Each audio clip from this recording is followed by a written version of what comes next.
broadcast of the regular meeting of the Minneapolis Local Board of Appeal and Equalization will now begin. Good morning. Welcome to this live broadcast of our virtual meeting. This meeting includes the remote participation of members as authorized under Minnesota statutes, section 13D.021, due to the declared local health pandemic. For the record, my name is Neil Anderson, and I am the chair of the Local Board of Appeal and Equalization. I will now call this meeting to order. The open meeting law requires a roll call vote to be conducted during a virtual meeting, and a certification form will be completed for each local board meeting. This initial roll call will allow the city assessor to complete the certification form on behalf of the board members with a verbal signature. Will the clerk call the roll so that we may verify the presence of a quorum? Board Member Bland. Present. Board Member Havoc. Present. Board Member Reed. Present. Board Member Tinker. Present. Chair Anderson. Present. There are 5 members present. Let the record reflect a quorum of the board is present. We will proceed to the agenda, a copy of which was posted for public access to the city's legislative information management system, which is available at lims.minneapolismn.gov. Members, the agenda is before you for your consideration. May I have a motion to adopt the agenda?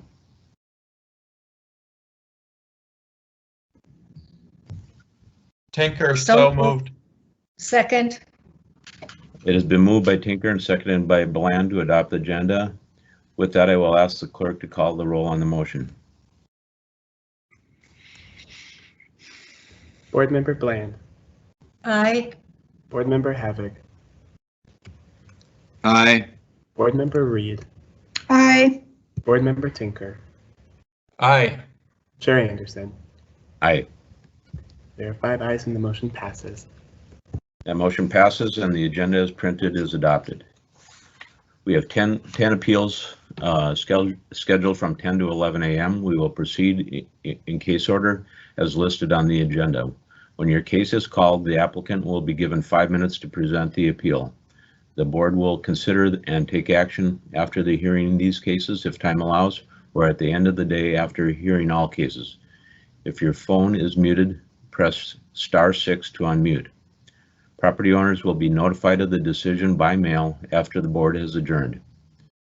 Starting out with item number 3, 3021 East Bidet, Maka Parkway, case number 200264.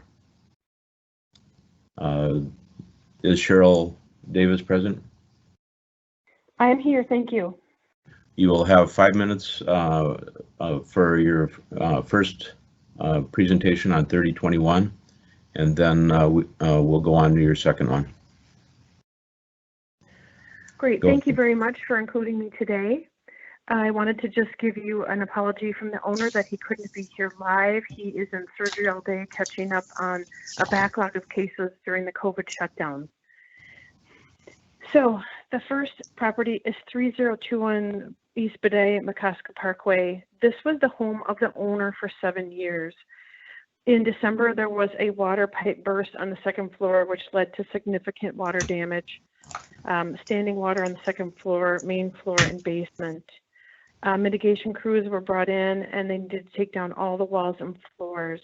Hopefully, you have received our photos of the current condition. The current estimates for the repair are over $450,000 just to get the home back to the previous value.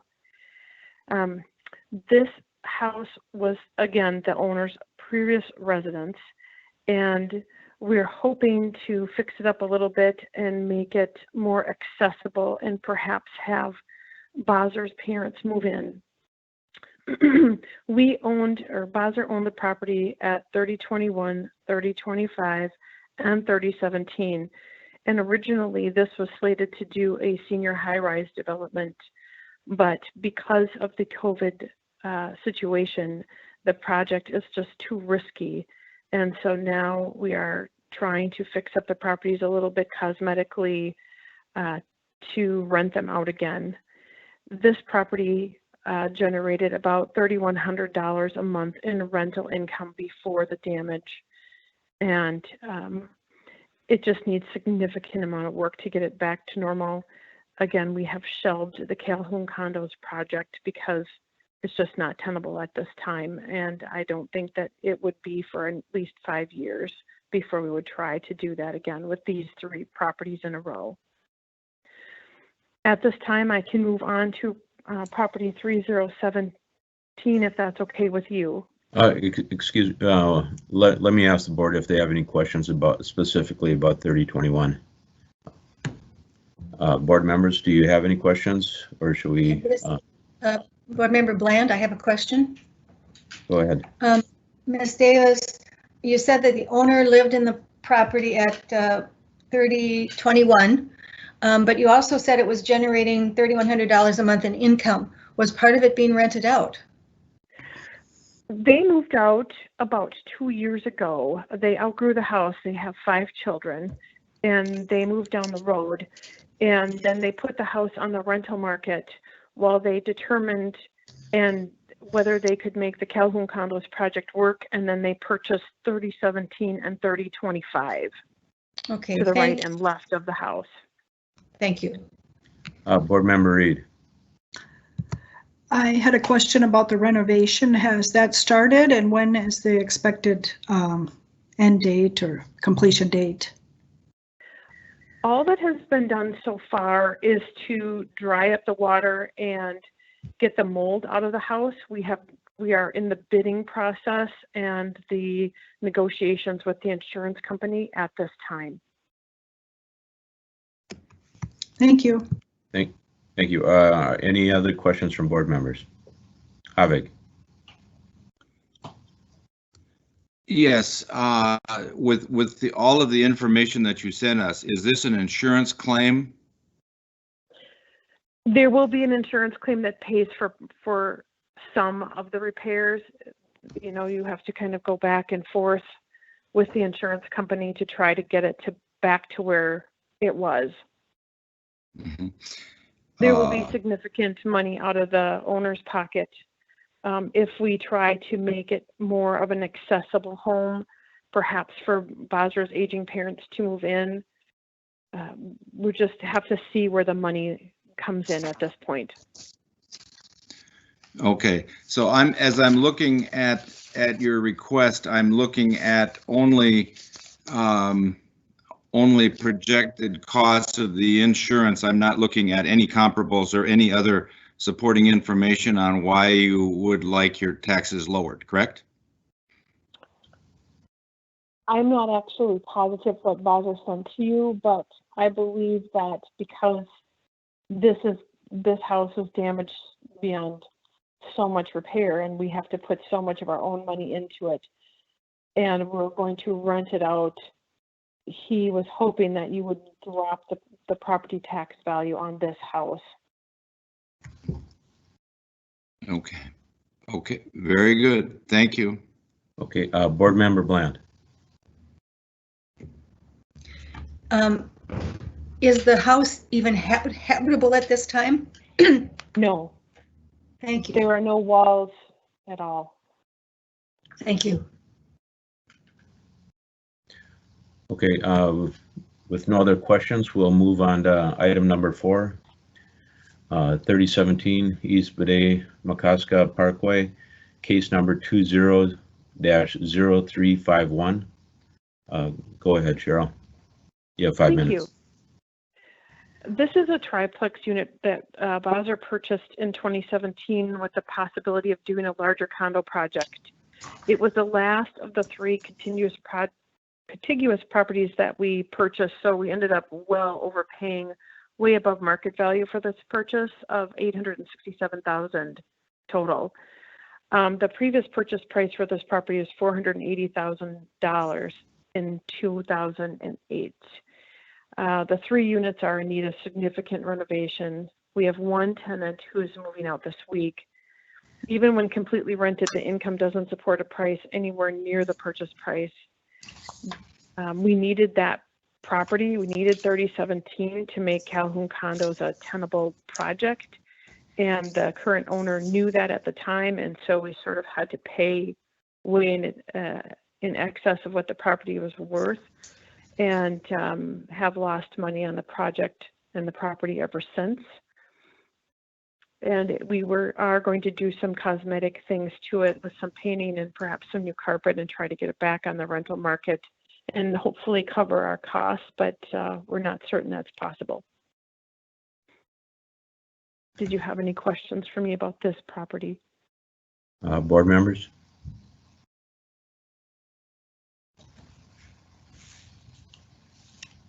Bland, Board Member Bland. So is it my understanding that there are 3 rental units in this property? You are correct. And right now, as of today, they're all rented? No, they're, as of today, they are all vacant. Okay, and how long has that been the case? We've had one tenant in there for about 6 months. The other 2 tenants moved out before that. We need to do some significant renovation to make them some cosmetic changes to them to get tenants in there again. Okay, thank you. Board Member Havik.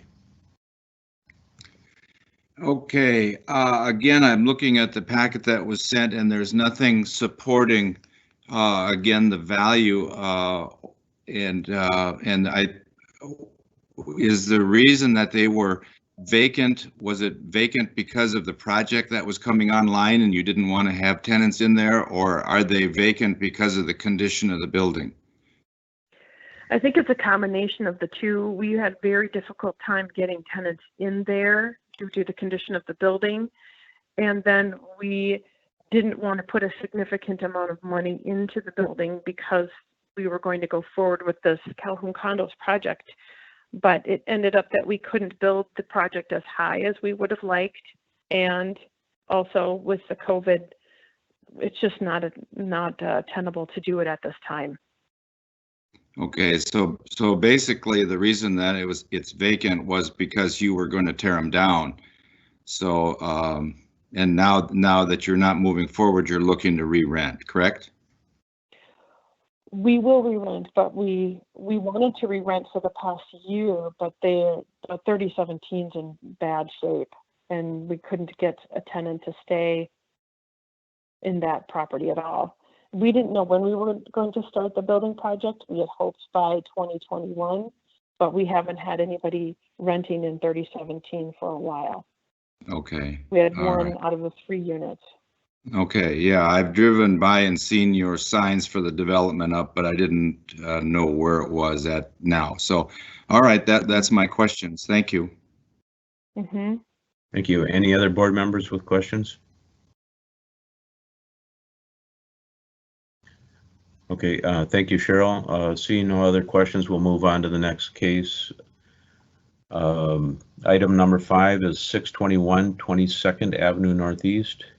Case number 20-0446. There was no caller for that property, so we're going to go to the next one. Okay. Philip Miller. Okay, item number 6 then is 4616 Chowen Avenue South, case number 20-0480. The applicant, Philip Miller, please state your name and address for the record and then present your appeal to the board. You'll have 5 minutes. Thank you. Yep. Yes, sir. My name is Philip Miller. My address is 4616 Chowen Avenue South in Minneapolis, Minnesota. So I think the crux of the matter is really just that I bought a house that is in good shape, but in need of quite a bit of repair.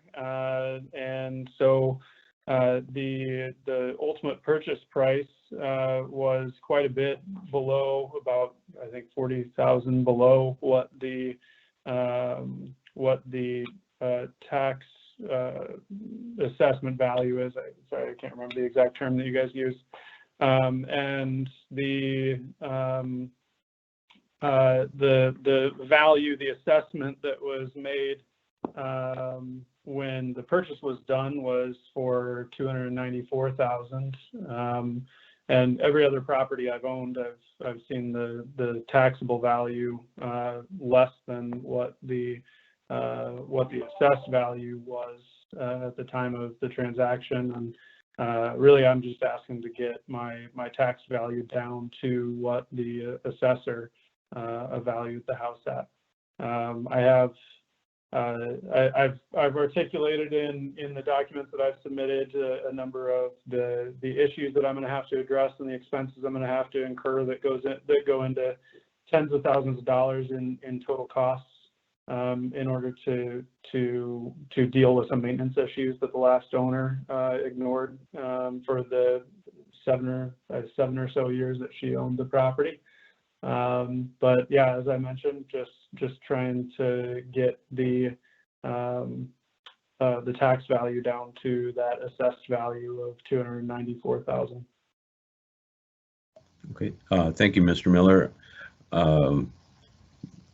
Is there anything else you want to add, or would you take questions from the board here?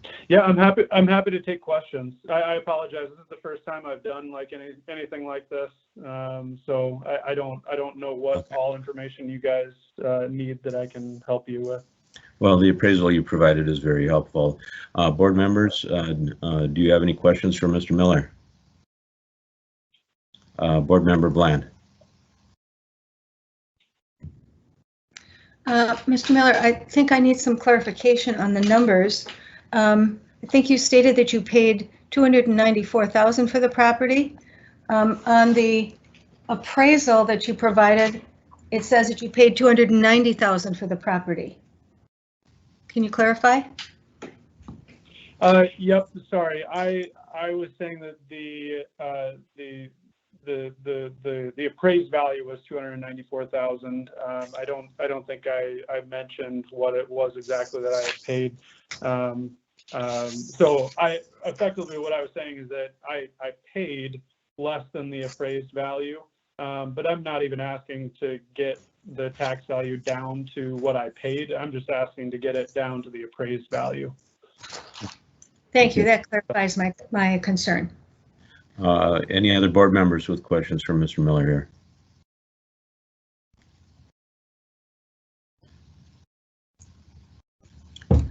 Seeing none, we'll be moving on to our next case. Thank you for your time, Mr. Miller. Thank you for your time and consideration. I appreciate it. Okay, thank you. Case number, or item number 7, 5336 Nokomis Parkway West, case number 20-0561. The applicant is Timothy Doherty. Please state your name and address for the record. Then you'll have 5 minutes to present your appeal to the board. Great. Thank you. Thank you. Timothy Doherty, 5336 Westlake Nokomis Parkway. Thanks for taking time this morning. I guess at the crux of the matter is our assessment is that there's no price of any house anywhere near our house that had been sold in a raw number or a square footage number that's close to our assessment in the past year.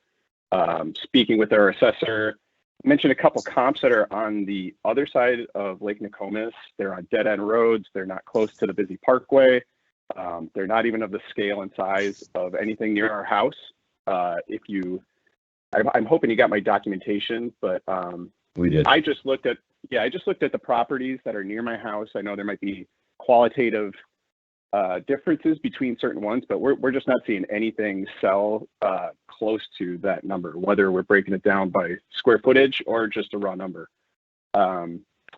That story has continued into 2020. We're seeing houses at 412, 415, nothing close to 504. So again, whether we're breaking this down by comparable square footage above ground plus finished basements, just not seeing anything that's close to that number. Okay, thank you very much. Are there any questions from the board?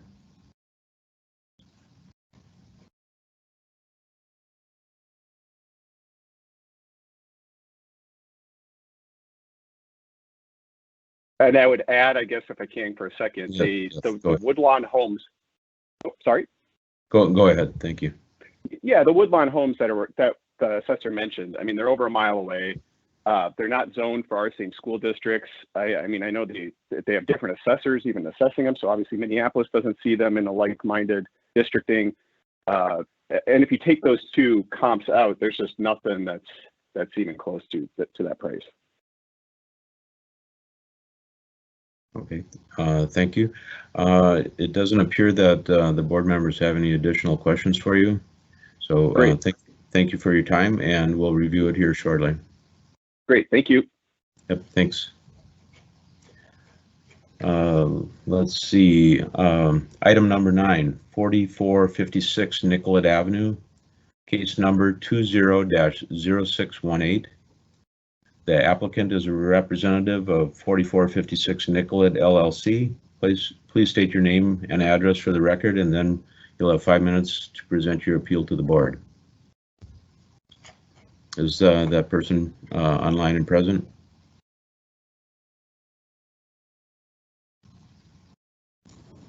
Chair Anderson, can you restate that? He was just admitted to the call now. Okay. The applicant is a representative of 4456 Nicollet LLC. Please state your name and address for the record, and you'll have 5 minutes to present your appeal to the board. Hello. Yes, we can hear you. Okay, I'm sorry. Excuse me. I was listening to the I guess it's a delayed status. Anyway, so my name is Keith Willie. I am the owner of 4456 Nicollet Avenue. I just wanted to, so I wanted to make sure you guys have a PDF copy in front of you. Is that what you have? Yeah, well, printed out version, yes. Okay, very good. Excellent. Thank you. So the first item on my material is I'm putting it before you because I think I finally understand what might be going on in the city's assessment of our building. In my last conversations with Suzanne, she pointed out that the whole building is being classified as commercial.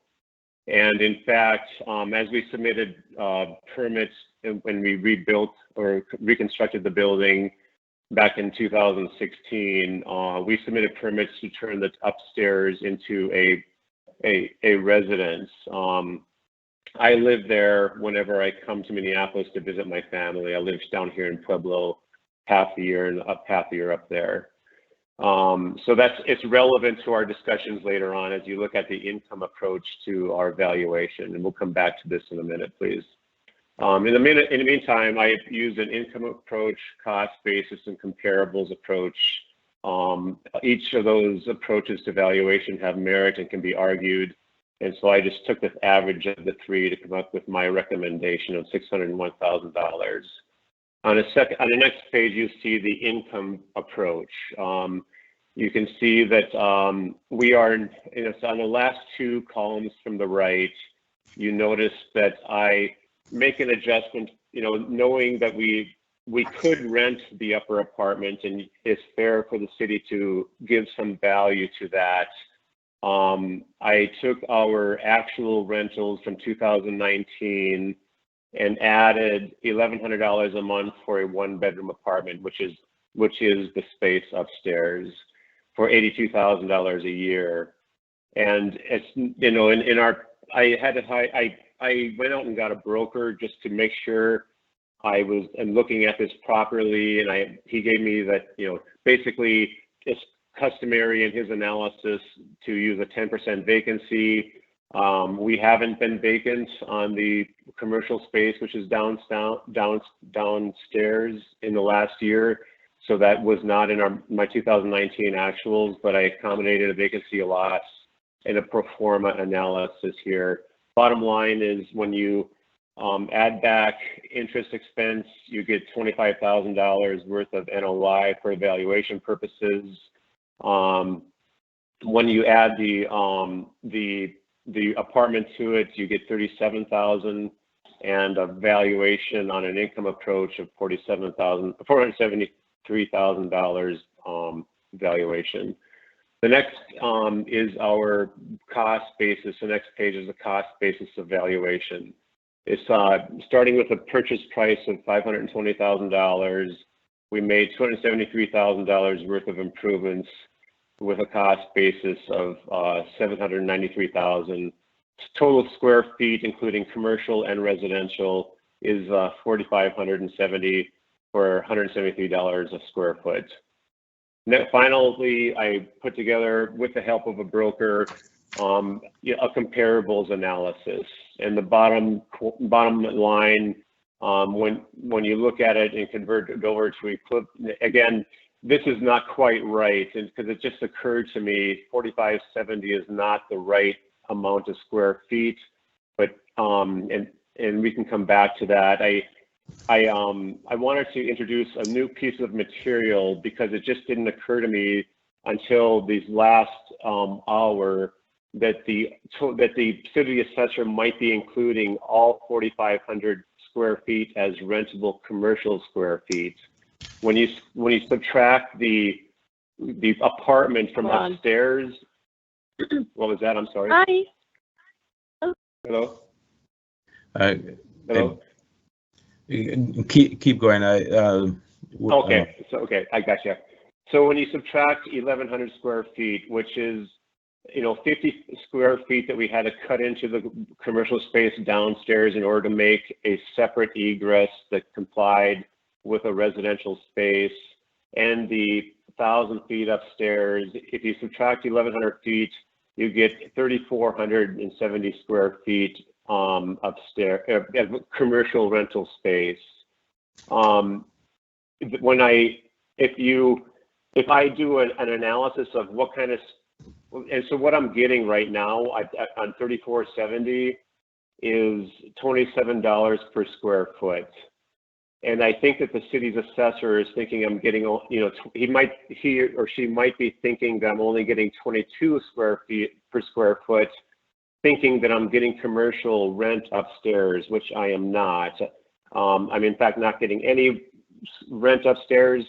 That's a personal choice, obviously, since I live up there. And in order to get a valuation of $813,000, I did an analysis, and I would have to be getting $36 a square foot for my commercial space. That's just simply, $125,000 a year. I would love, and $65,000 at the end of the day, net operating income. I would love to be making that kind of money, and if anybody wants to pay me that rent, I'll take it. But I think there's just a misunderstanding with regard to the amount of commercial versus residential space. And also, in all fairness, Suzanne really brought this to my attention during my last discussion with her, and I appreciate her doing that. She said you should call. You need to wrap things up here. Okay, I'm done. I guess bottom line is, my valuation should be no more than $601,000 per square feet, and I would like to have some consideration for the classification of my building, and knowing that that's a work in process with a combination of the zoning department as well as the assessor's office. Okay, thank you. Please stay on for any questions from board members. You bet. Thank you. Board members, are there any questions for Mr. Willie?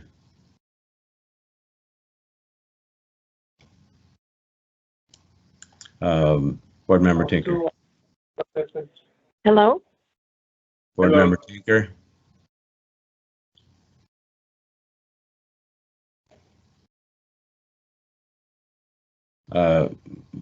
Is the basement finished? We were supposed to get. It is. Hello? Yeah, the basement is not zoned to be occupied. It is, Okay. Just a cement area, so it cannot legally, and we do not Just used for storage then? Yeah, just storage. How many main floor tenants do you have? Two. One is a wellness center, and one is a skincare business. Has the second floor been approved for residential occupancy by the zoning department as as of the effective date of the appraisal? Or is I that mean, something yes and that's no. kind of ongoing? Yeah, yes and no, sir. All of our permits were submitted as a residential space, and we complied with the permits, making sure that we had firewall between, and in the floor and in the walls, separating the commercial from the residential. And so, what we learned by way of Suzanne is that for some reason, even though the building was inspected, they never closed out that permit, and it was really, I don't know how it happened. The rest of the building was, approved and so forth, but somehow it was just missed. And so, yes, I do actually go live there part of the year, and it's, fully functioning. Yeah. Got it. Thank you. Thank you. Board Member Bland. When did you make the conversion to create a residential apartment? Yes, thank you for that. Immediately, I think it was. We submitted our permits to make that a residential space in 2016. In fact, if you look at the history of the building's use, it used to be classified as a multi-purpose building with a resident upstairs and the commercial downstairs. In the intermediate time, somebody turned it all into commercial. When we looked at the building, we thought maybe we'd have an apartment upstairs. Long story short is we submitted all of our permits in 2016, immediately when we bought the building, to make that a residential space, and the permits were approved. Did that answer your question? When was the work done? Between 2016 and 17. Okay, thank you. You bet. Any other questions by board members?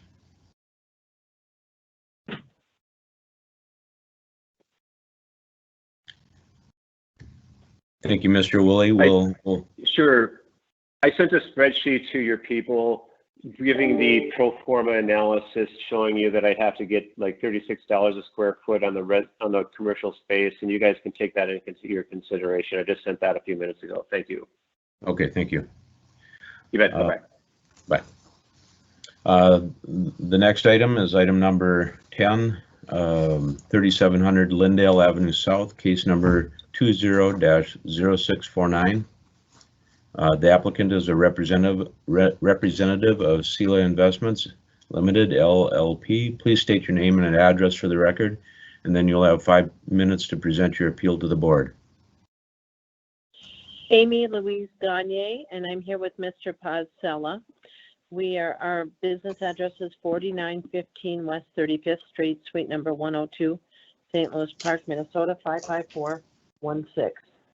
Go ahead, Paz. So we have buildings, sister buildings that will be at the same year, same time, same square footage.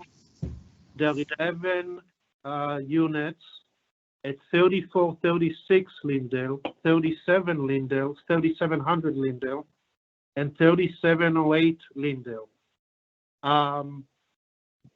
3700 and 3708 Lindale, you guys raised the taxes from $1,259,000 approximately to $1,448,000, and 3436 Lindale, the new tax value for 2020, it's $1,124,000.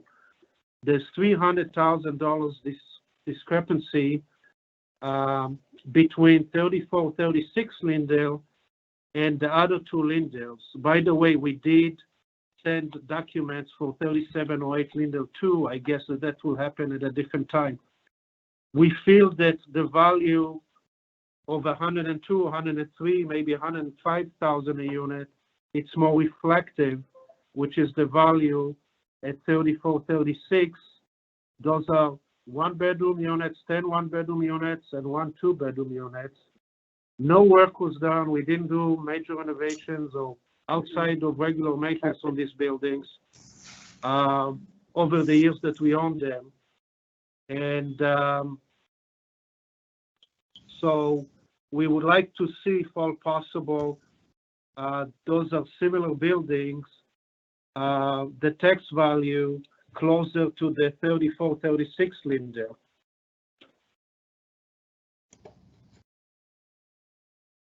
Okay.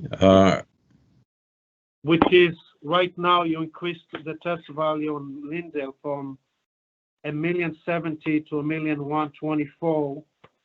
The other two Lindales are at $1,448,000 and $1,450,000. And as I said before, they are exact the same buildings. They were built by the same builder in the early 60s. And as I said, we did not do any kitchen renovations or major renovations on these buildings like some of our other competitors did in their buildings in Uptown. And we feel that 105, 106 a unit, it's more reflective than $1,448,000. Okay, thank you. Then 140,000 a unit, or whatever the number is for the 11 units. Okay. Are there any questions from any of the board members?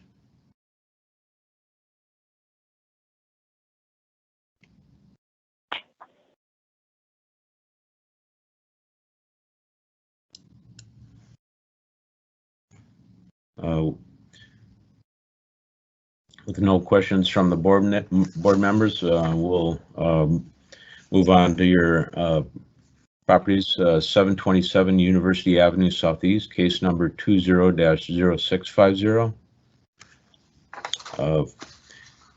Would you, you'll have 5 minutes to speak on each one of those properties. So 727, it's studios that they are about.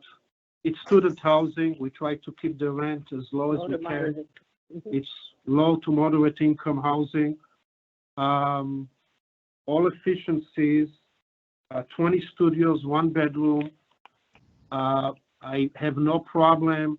I understand about taxes and property values going up, but I think that we're jumping for $1,566,000 to $1,880,000. That's over $300,000 jump. That's over 20% in 1 year.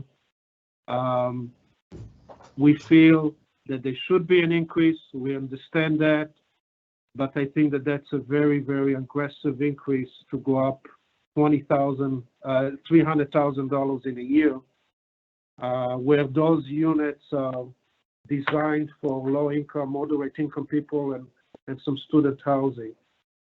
The square footage is roughly about what, 450? Yep, 450. So that's for 727 University.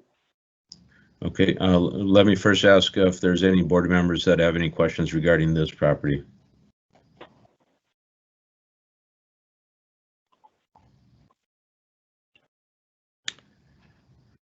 Seeing none, we'll move on to item number 11, 727 University Avenue Southeast, case number 20-0650. Oh, wait a minute. Oh. That's that you just heard, sir, I think. Oh, excuse me. Item 12, 718 University Avenue Southeast, case number 20-0651. Go ahead. And it's pretty much the same argument there. You know, we can see a 5, 6, 7% increase, but we're going up $200,000 in value. Again, most of our portfolio, most of Stella investment portfolios designed for low-income people. Amy Gagne here is addressing issues with the veterans. We have over 100. Over 150 veterans, right. Living in our building. So we're trying to keep our rental low to moderate income families a little bit lower than some of our competitors there. Those buildings, again, were built in the 60s, no major renovations or were done there, only maintenance, daily maintenance that needs to be taken care of. We understand that we need to go up in value. We understand about that things go up, but we think that it's a very aggressive jump in 1 year. Okay, Amy, I believe you're talking over there. Did you have anything to add to that? No, just primarily that we really have worked for 23. I've worked with Mr. Sella for 23 years. He's had this business for 30 years, and we predominantly work for the low to moderate income families, for a lot of veterans. We help a lot of folks, and with this aggressive of the increase, it doesn't allow us to continue that type of what the city of Minneapolis is looking for us to do. We can't do it with those aggressive increases in the tax brackets here. So please, we would like you to readdress the portfolio questions that Mr. Sella has. Okay, are there any questions from board members regarding these two properties?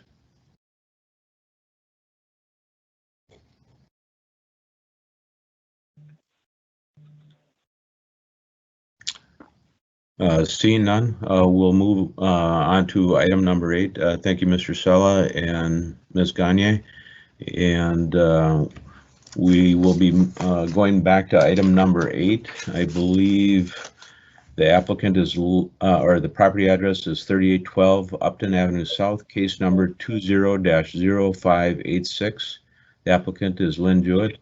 Please state your name and address for the record and then present your appeal to the board. You'll have 5 minutes and then we'll call for questions from the board members. Go ahead, Ms. Jewett. Yeah, this is actually Anthony Jewett, the husband, spouse. Okay. I made the application. Yep, the address is 3812 Upton Avenue South, and yeah, I put together an appeal. I spoke to Andrea Jones. We discussed the value, but she did not have time to get to this one before the local board. My valuation, I had looked at it last year. I'm a residential real estate agent with Coldwell Banker Burnett, and I had looked at the valuation last year. I thought it was a little high, but not enough to get me to do anything this year. 2020 value went up again. So I had to dig into it a little bit further and do a market analysis. I pulled up 5 comparables that I submitted, and the first one was 4653 Xerxes Avenue South. This is a similar condition property, and with a strong rental history that sold for $493,725. This was netted out the $15,000 seller contribution, and that sold on September 13th. The second one was 4321 Baird, and these are all duplex properties.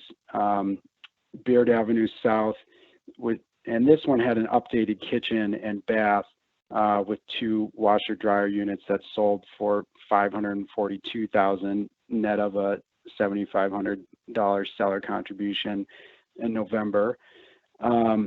One thing to note about my property is that we purchased it in 2002 and have not done any updates to the property.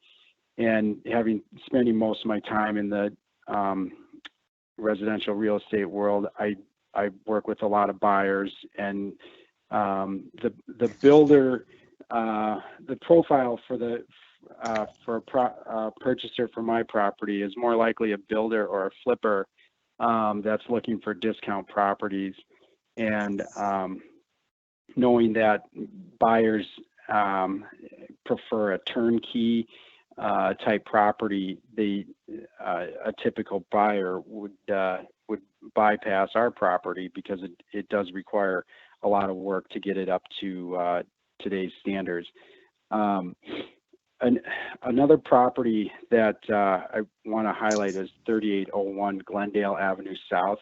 This property had just gone through a major interior and exterior remodel that I spoke to the listing agent, and the homeowner spent approximately $200,000 updating both kitchens with cabinets, countertops, appliances, butcher block islands, all new windows, light fixtures, boiler, stucco on the exterior, new concrete driveway, and stone retaining wall. And that property sold for $565,000 in May of last year. And I, you know, looking at what it took to get that property into, you know, virtually a brand new condition, and what it would take to get mine up to that level, the assessed value here from the city of $599,000 is very hard to achieve without putting substantial investment into the property, and you know, probably around this $200,000 number that the Glendale Avenue property did. So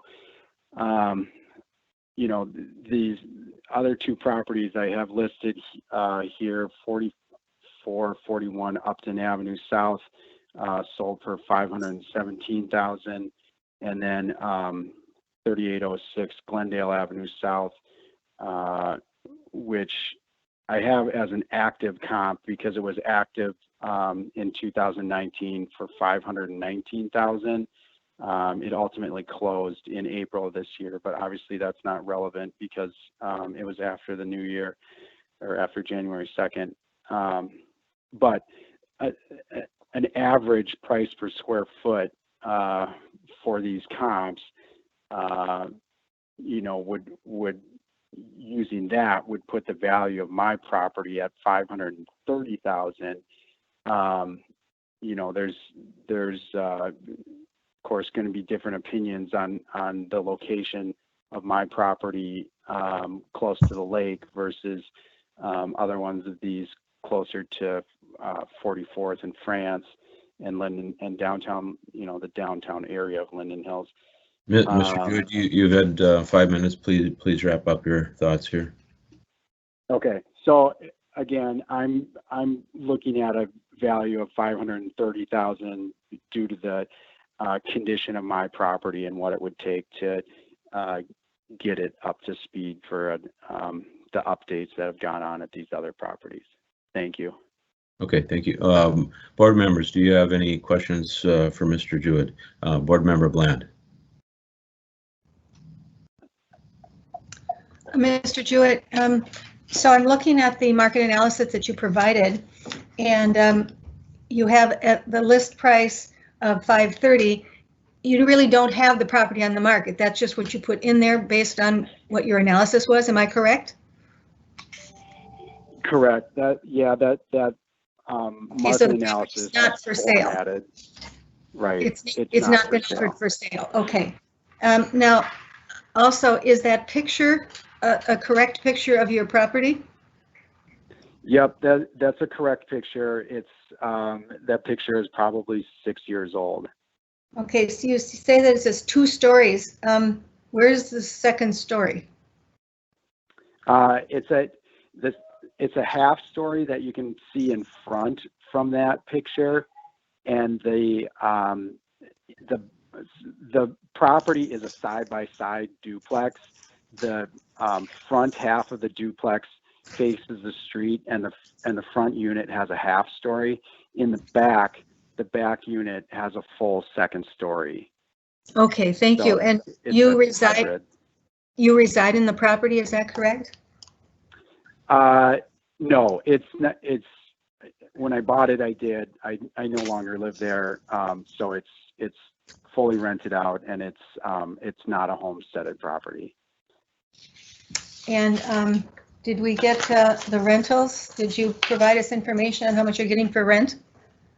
Yep, I put that in there. That the rent was $1,750 for the front unit, and that includes heat and water.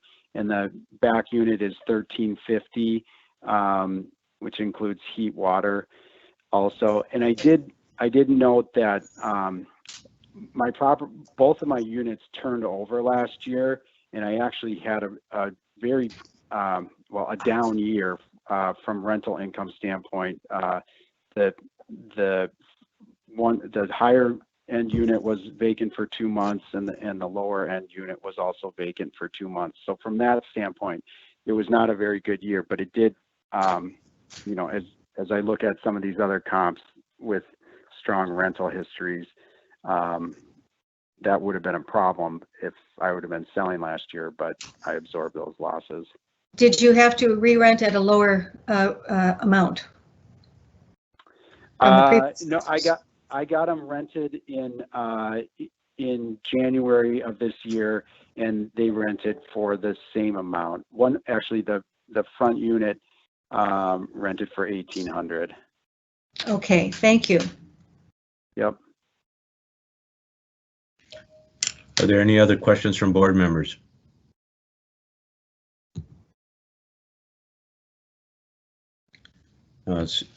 Seeing none, thank you, Mr. Jewett. We'll let you know how it goes here. Thank you.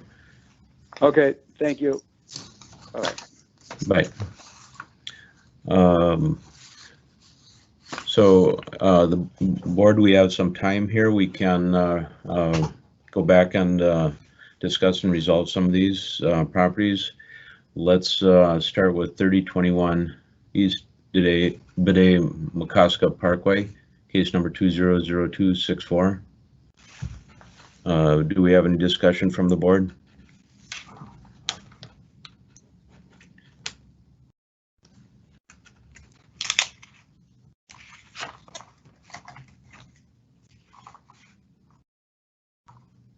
Board Member Bland. Well, it would certainly appear to me that the property has lost a great deal of value based on the plumbing leak that created all kinds of problems. He's got information here that repairs would be at least $450,000, but I think they mentioned that that isn't everything.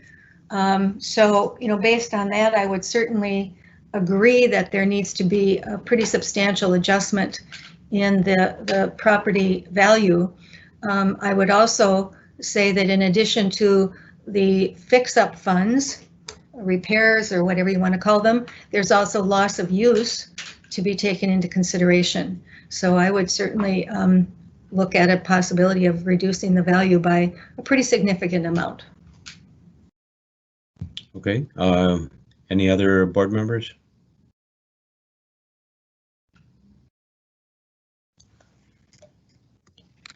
Yes, Havig. Go ahead, Board Member Havig. I agree with Board Member Bland with some adjustment. However, that being said, is that this will be an insurance claim, and the property was vacant for a specific reason, and that was for development. So it wasn't vacant and losing income because of a possible adjustment in taxes and or condition. Okay. Any other board member Tinker?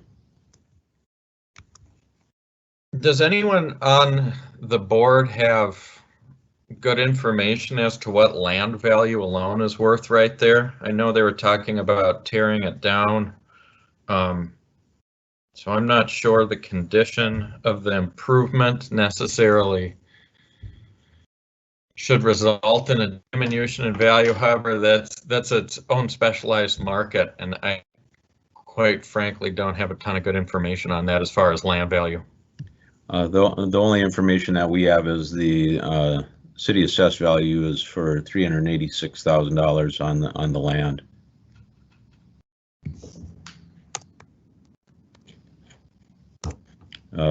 Board Member Bland. I would propose that $386,000 is probably low for given where it is, right across the parkway from Lake Calhoun. So my guess is that that particular parcel all by itself, without anything on it, would be worth considerably more than $386,000. How much more? Don't know. Okay. Do we have any other comments, or do we have a motion to put before the board? Board Member Havik.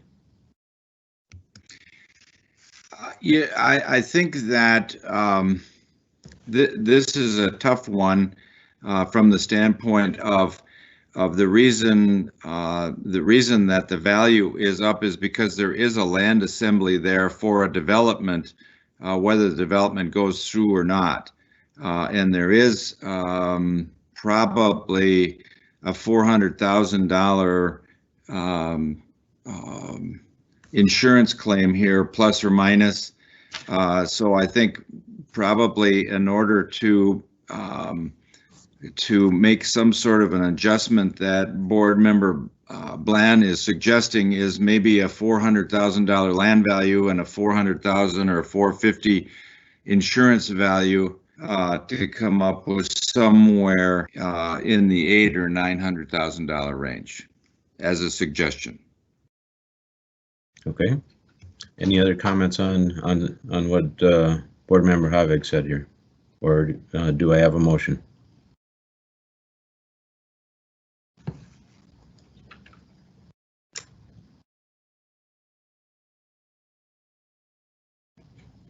Board Member Bland.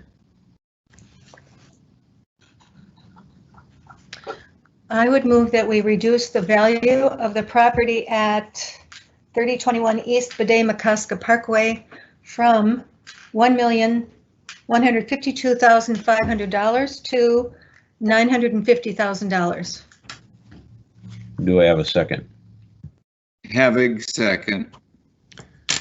It has been moved by Bland and seconded by Havik to decrease the 2020 estimated market value to $950,000. I'll ask the clerk to call the roll on the motion.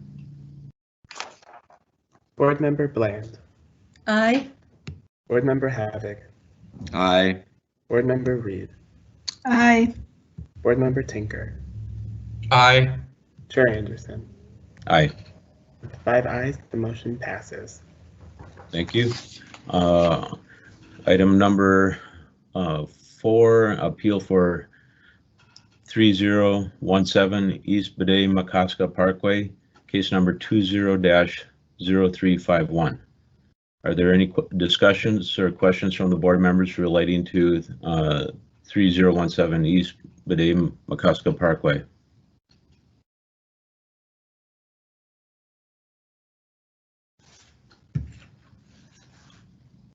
Board Member Bland.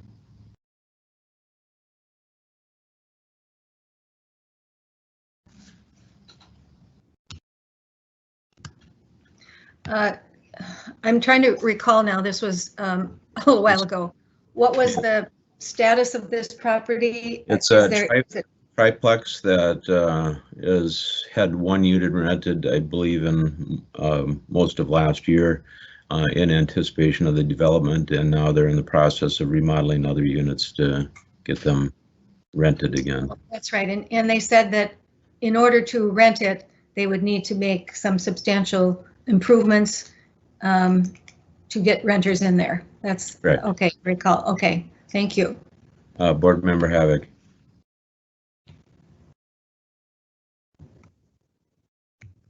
Yes, I understand the situation that they overpaid for the property in 2017 in anticipation of a land assembly of $867,500 and left the units in disrepair and did not rent them so that there could be a land assembly in a development.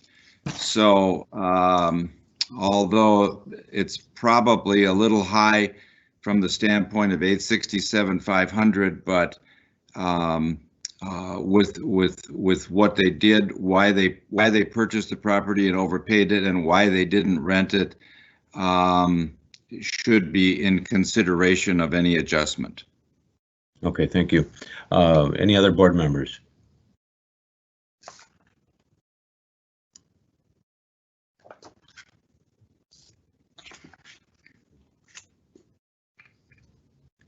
Without any questions, will anyone put forward a motion? Board Member Bland. I move that we adjust the market value from 975,500 to 875,500, which was the purchase price. Do I have a second on that? Havig, second. So it has been moved by Bland and seconded by Havig to decrease the 2020 estimated market value to $875,500. I will ask the clerk to call the roll on the motion. Board Member Bland. Aye. Board Member Havig. Aye. Board Member Reed. Aye. Board Member Tinker. Aye. Chair Anderson. Aye. With 5 ayes, the motion passes. Okay, I believe we have the 11 o'clock in the queue at the present time, so we will change. Let's see.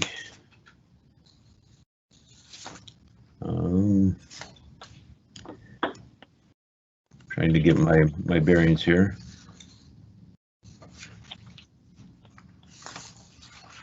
Item number 13, 3414 Tyler Street. The applicant is a representative of Columbia Park LLC. Please state your name and address for the record and then present your appeal to the board. You'll have 5 minutes. Good morning. I'm sorry. Could you repeat what did you want me to state? Your name and address of the property for the record, and then state your appeal. Oh, wonderful. Okay, thank you for doing this. So my name is Joe Abraham. The address of the property is 3414 Tyler Street Northeast. And I think that's all the information needed. So I guess I'll go forward with my appeal. I'll try to keep it brief. I attached a profit and loss statement. Hopefully you received that. It covered the last 2 years in a comparison. As you can see, the results, I did a kind of a quick analysis. Even in a very aggressive cap rate of 5.5%, the value of this property is just over $4 million. The last 2 years NOI were about $224,000, $221,000. And that excluded capital improvements, so it didn't even include things like appliances, flooring, cabinets that need to be replaced. That's strictly ongoing expenses. And really, most concerning about this is, these are small, older, a little bit more dated building, and we really strive to keep these affordable. They're all naturally occurring affordable housing, about 80% market rate, and 20% of the residents have housing choice vouchers. But we've been able to maintain these nice, dignified, clean place to live, and the rents are $870 a month. And the proposed amount here, aside from not being supported by the NOI, makes it really difficult to sort of keep them in that affordable category. So I guess my appeal is, one is, market could really afford to keep these, would like to keep these affordable. The NOI doesn't support it, so all those expenses would need to be passed along to the end users or the customer here. And I can't see how even a very aggressive cap rate of 5.5 and this supports the proposed amount. So I guess I'll end it there, unless I'm happy to answer any questions you have, though. Okay, I'll ask board members. Do we have any questions for Mr. Abraham here?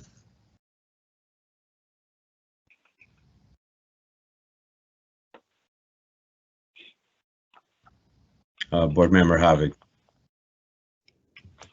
Yes, sir. What would be your value with your 5% cap rate? What would be your suggested value that you would like the city to provide?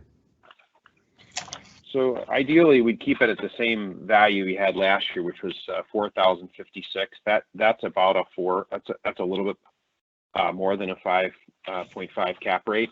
And I also realize you guys are, we've got to look at the market value and what price to increase to. But so I think that would be reasonable and still hit the cap rate and still allow us to keep these rents affordable.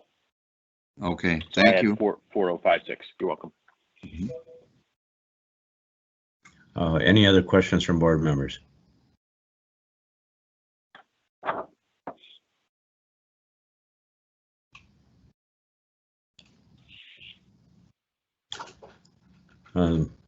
Seeing none, thank you for your time today, Mr. Abram, and we'll go on to the next case. Okay. Thanks. Thank you. Item number 15, 2621 28th Street West, case number 20BH-0004. The applicant is Ron Garber. Please state your name and address for the record, and then present your appeal to the board. Hello, my name is Ron Garber, and my address for the record is 2621 West 28th Street, Minneapolis, Minnesota. Okay, thank you. Please go ahead with your appeal. Thank you. So to the board, my property's valuation was set several years ago before I owned the property. Just over 2 years ago, the property was listed for sale publicly on the MLS. Pursuant to a listing that I ultimately bought it from. The property was listed for, I think, in excess of a month publicly. The price that I paid for the property was vigorously negotiated on arm's length terms after that listing period, and resulted in a price that's substantially below the appraised valuation, I think in excess of $100,000, and a price of ultimately $967,000, $967,500. And so I would submit to you, the board, that arm's length negotiated price following a public listing period is the right proxy for the valuation of the property, and not that appraised value that had been arrived at several years earlier. And so that's what I would request, that the valuation of the property be set at. And frankly, that's all I have by way of presentation, but I'd be happy to take any questions that the board may have, and thank you for the opportunity to present my appeal, especially in these challenging circumstances. Thank you, Mr. Garber. Are there any questions from any of the board members for Mr. Garber? Board Member Reed. Hi, you may have stated it, but could you tell me, when did you purchase the property? Sure, I purchased the property in June of 2018. Okay, thank you. Are there any other questions? Thank you for the question. Any other questions from any of the other board members?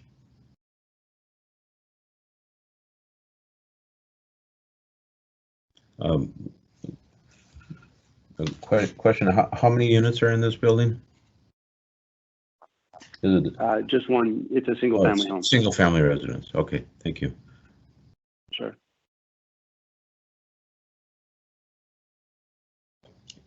One other question from myself. Have you done any improvements to the property since you've owned the property?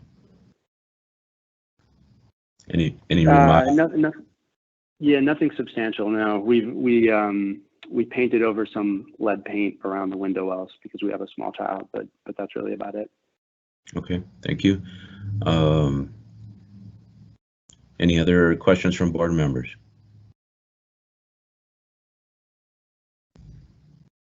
Okay, seeing none, thank you for your time today, Mr. Garber, and we'll notify you after the board meeting adjourns in writing. Okay, thank you all very much. I appreciate it. Thanks. Item number 16, 627 4th Street Northeast, case number 20BH-0005. The applicant is a representative of Random Properties LLC. Please state your name and address for the record and then present your appeal to the board.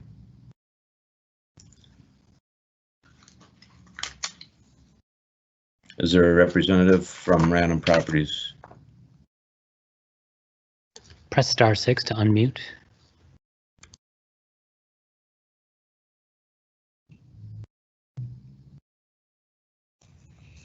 Mr. Chair, there is a caller in the queue. Would the caller please press *6 on your telephone to unmute so that you can present to the board?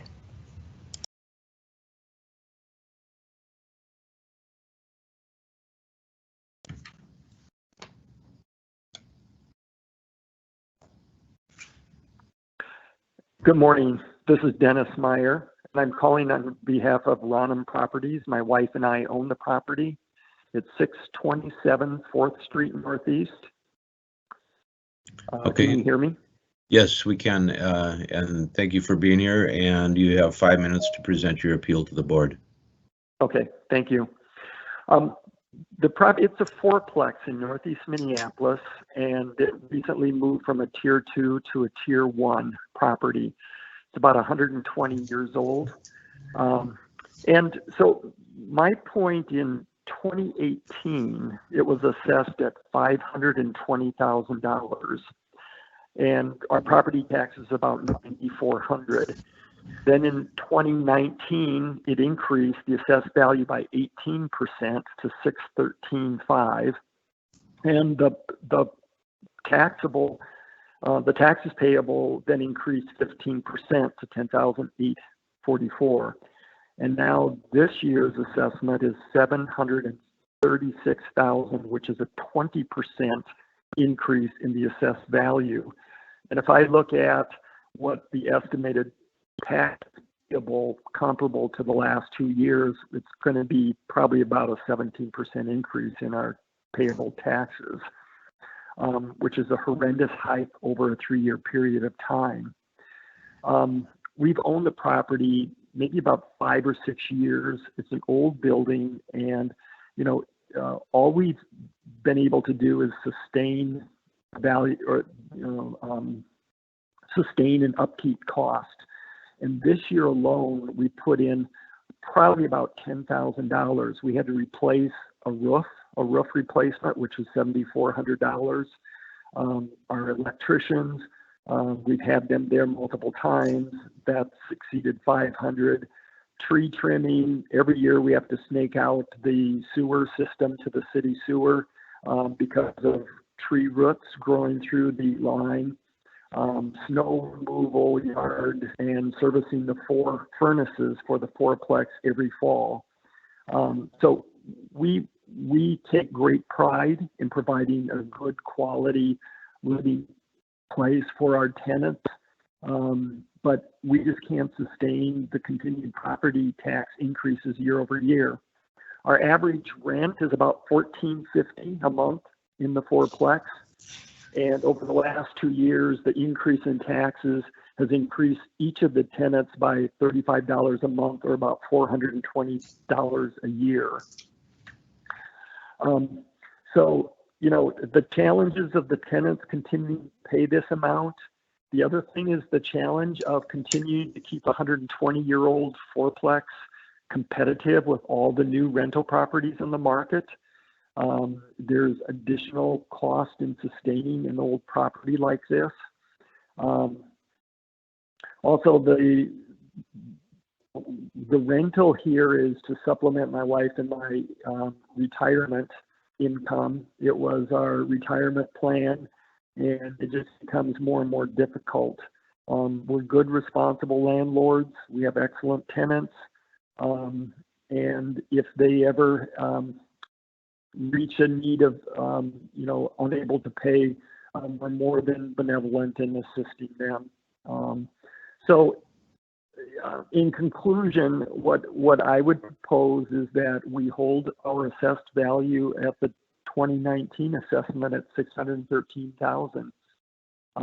There really are very, very few properties that have been sold in the Northeast area in the last couple of years to really show as comps for pricing. So with that, if there's any questions, I'd be happy to answer. Thank you, Mr. Meyer. I'll ask the board. Do you have any questions or comments for Mr. Meyer here?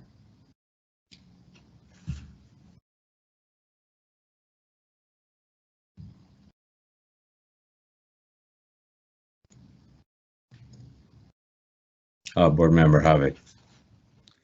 Yes, Mr. Meyer, do you take the tax increase to you and add it directly onto the rent to the tenants? Yeah, they're on annual leases. And so what we do is we increase their rent every year based on the tax increases. So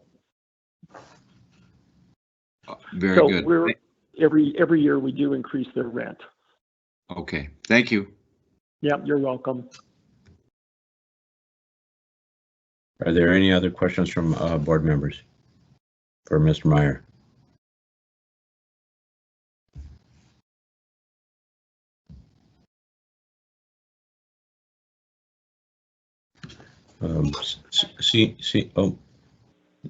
Hello. Hello, who's this? This is Beverly Roback. Okay, your case has not been called yet? No. So no. So please wait in the queue for your turn. Oh, sure. Are there any other questions for Mr. Meyer from the board members? Okay, thank you, Mr. Meyer. We'll move on to the next. Okay, thank you. Yes, thank you. Item number 17 is 2540 California Street, case number 20BH-0006. The applicant is Bev Roback. Please state your name and address for the record, and then you'll have 5 minutes to present your appeal to the board. Please go ahead, Ms. Roback. Hi, my name is Beverly Roback. Thank you for taking my call today, and thank you for taking the time to hear me out here. Okay. My address is 1695 Peninsula Drive in New Brighton, Minnesota. And I'm calling in about 2540 California Street Northeast, which is a side-by-side duplex that was built in 1966.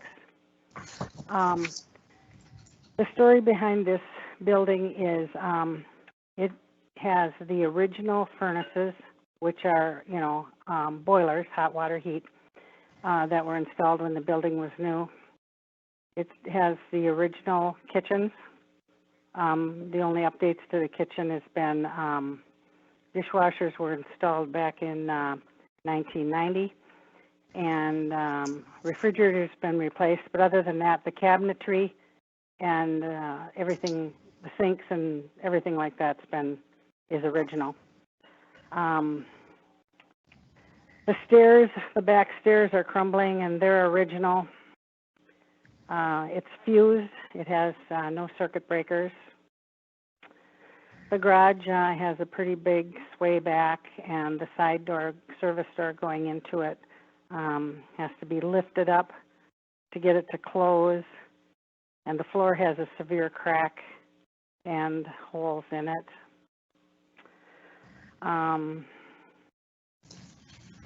The bathroom is original sink hanging on the wall that somebody built some kind of a vanity around it. That happened before I took ownership in '90. And the ceramic tiles that are there were there back then as well. So, they're original too. We've replaced toilets in the bathroom for water conserving. That's about it there. The siding is the original siding, which is a clapboard that the birds are starting to peck holes. If you look at the picture, I've filled them, but it's peeling and cracking back. The windows are original to the house. My tenants are putting plastic over the windows to keep the air from, coming in the wintertime when it gets cold. So, since this house has really not been, or building really has not been updated at all, it's been mostly maintenance things like a faucet if it breaks or a roof. I really don't feel that it's increased 40,000 in value over the past year. So that's kind of what my appeal is about today. Okay. Do you have any other things you want to add before I ask the board member for questions? Not that I can think of right now. Okay. Thank you, Ms. Roback. Board members, do you have any questions or comments for Ms. Roback?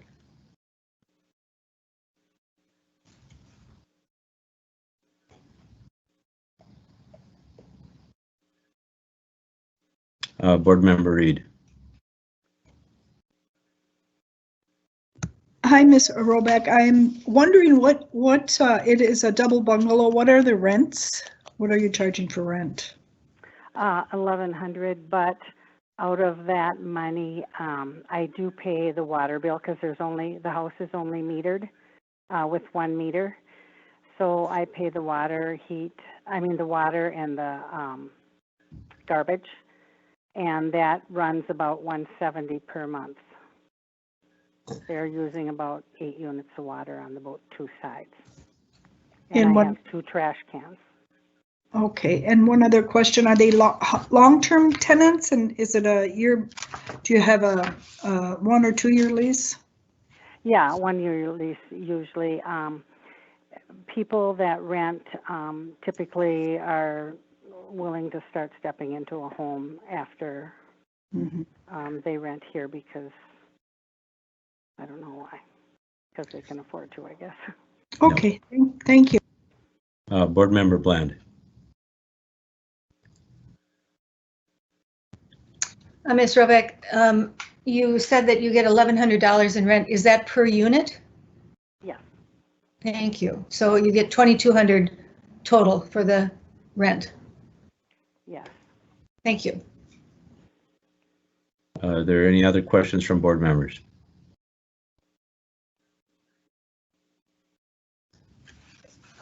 Seeing none, thank you for your time, Ms. Roback. We'll take it under advisement, and you'll be notified in writing by the board after it is adjourned. Okay, thank you.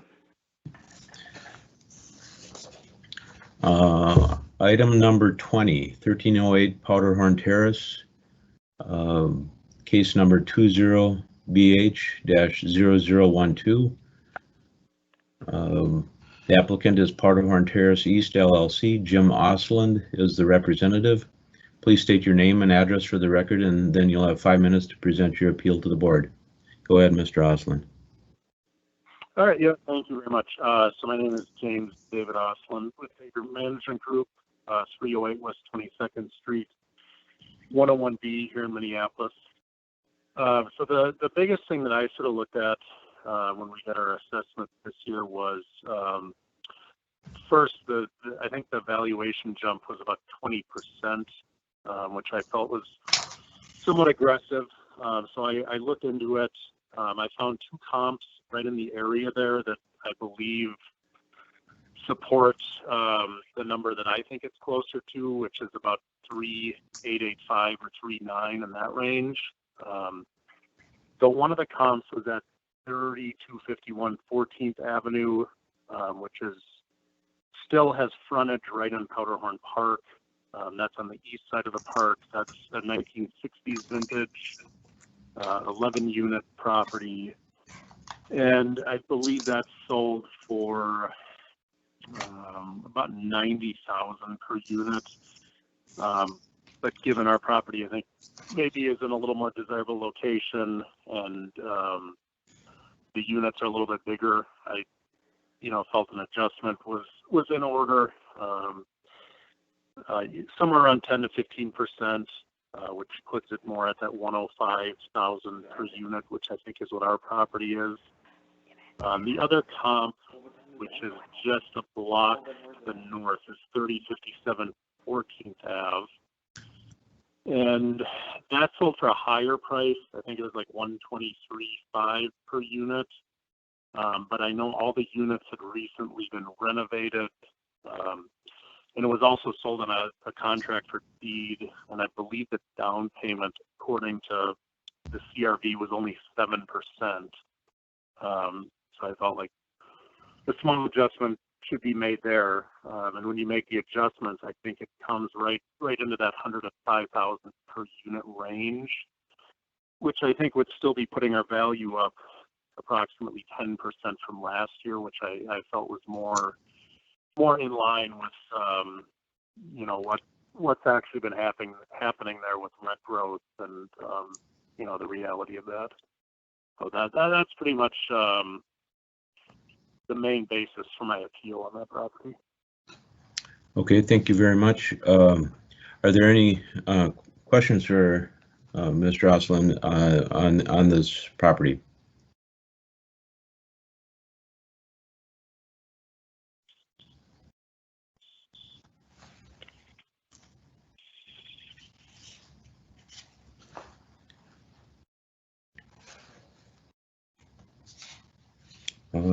Seeing none,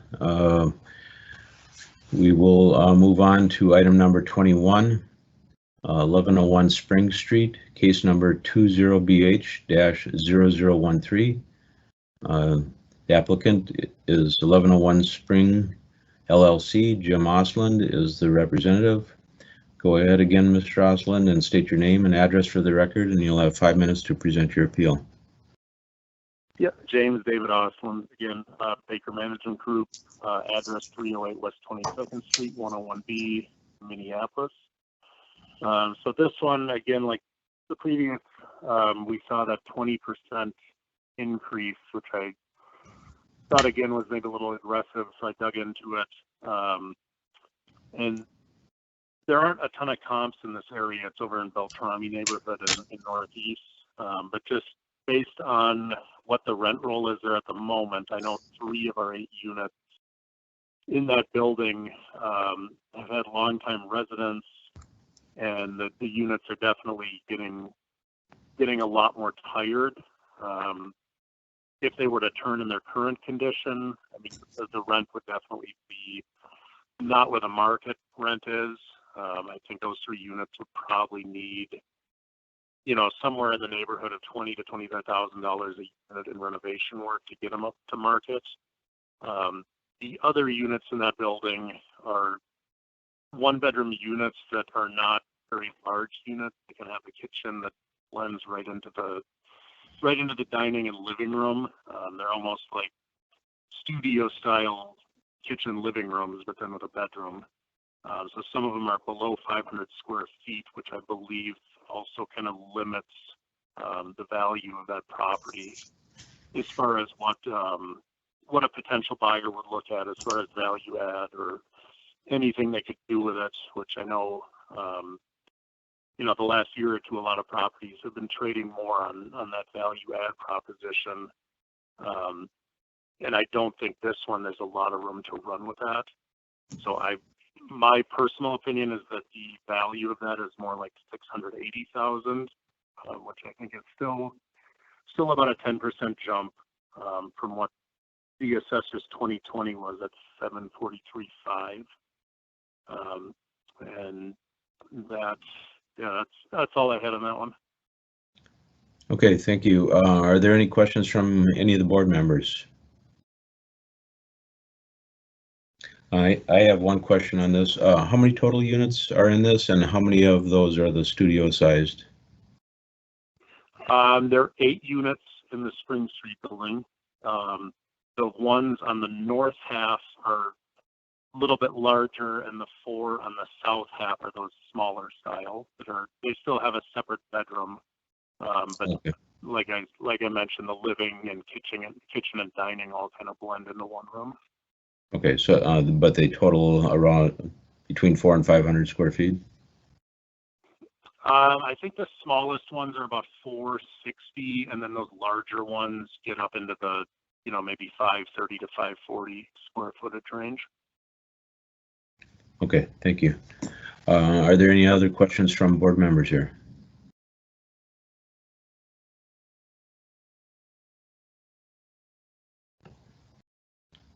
Seeing none, thank you for your time, and we'll take it under advisement, and you'll be notified in writing after the adjournment of the meeting.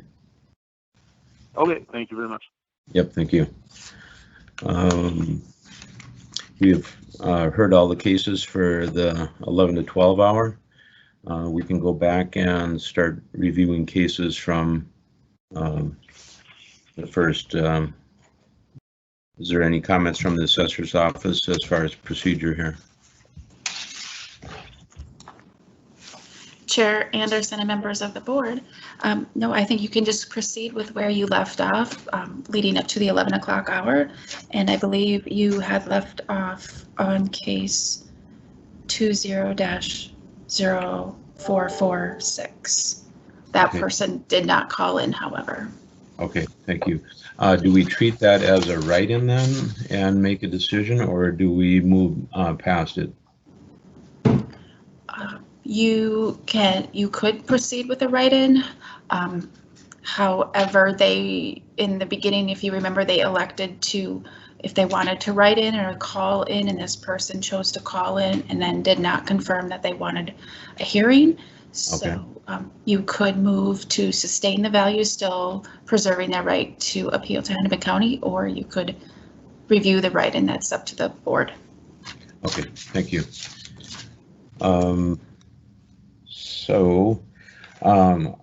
Item number 5, appeal for 621 22nd Avenue Northeast, case number 20-0446.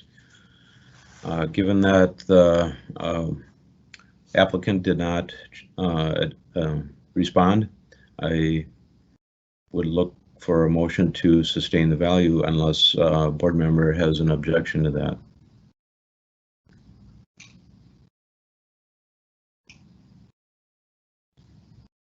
No objections. I would like to hear a motion from one of the board members. Mr. Chair, I have a motion. Go ahead, Board Member Bland. I would move that we sustain the value at $346,500 for the property at 621 22nd Avenue Northeast. Second, Reed. Moved by Bland and seconded by Reed to sustain the 2020 estimated market value. I lost my page here.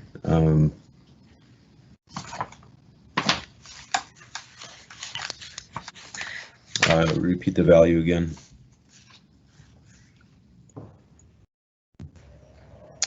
$346,500. It's been moved by Bland and seconded by Reed to sustain the value at $346,500. I will ask the clerk to call the roll on the motion. Board Member Bland. Aye. Board Member Havoc. Aye. Board Member Reed. Aye. Board Member Tinker. Aye. Chair Anderson. Aye. 5 ayes, the motion passes. Thank you. We will move on to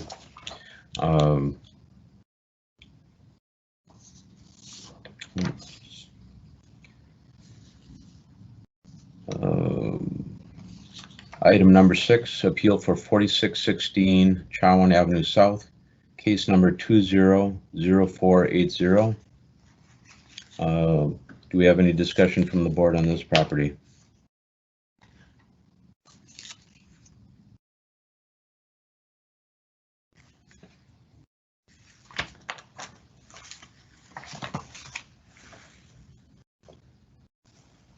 Any board members have any comments on this property?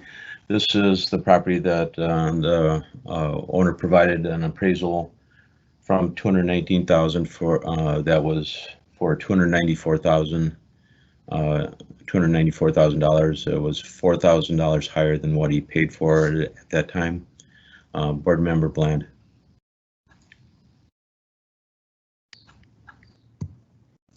Well, he does have an appraisal here.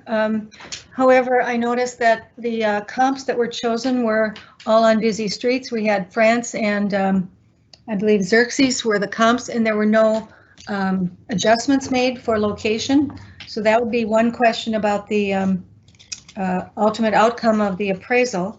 So I would question that. Okay, Okay. Any other board members with comments or questions?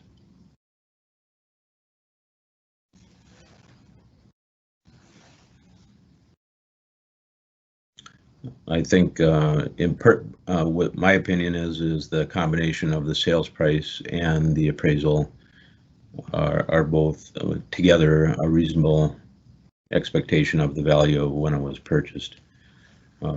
Any other board members with comments or a motion to put before the board?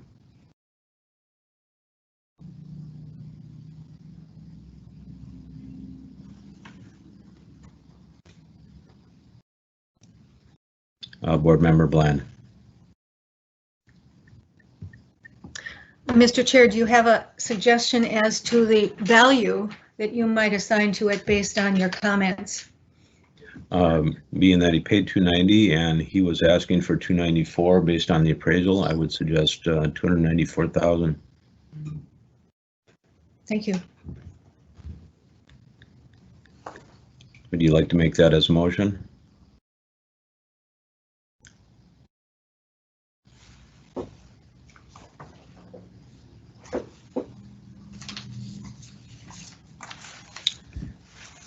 Yes, Mr. Chair, I move we reduce the value of 4616 Chowen Avenue South from $336,500 to $294,000 for the year 2020. Okay, thank you. Do I have a second on that motion?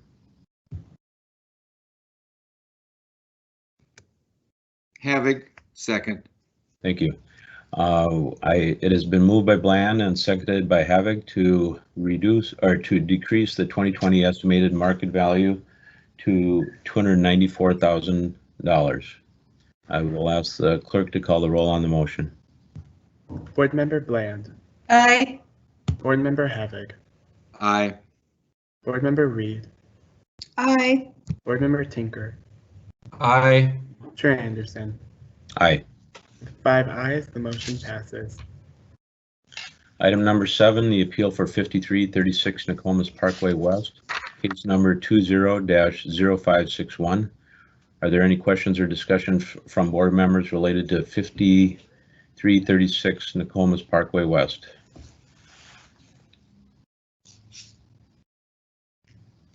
Board Member Bland.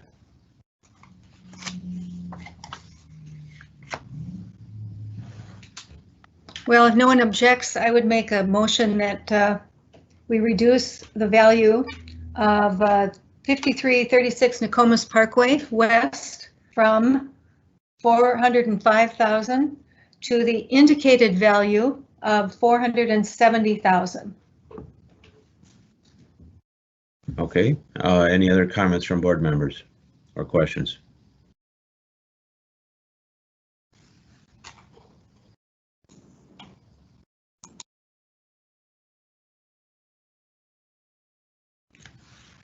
So board member Bland has indicated.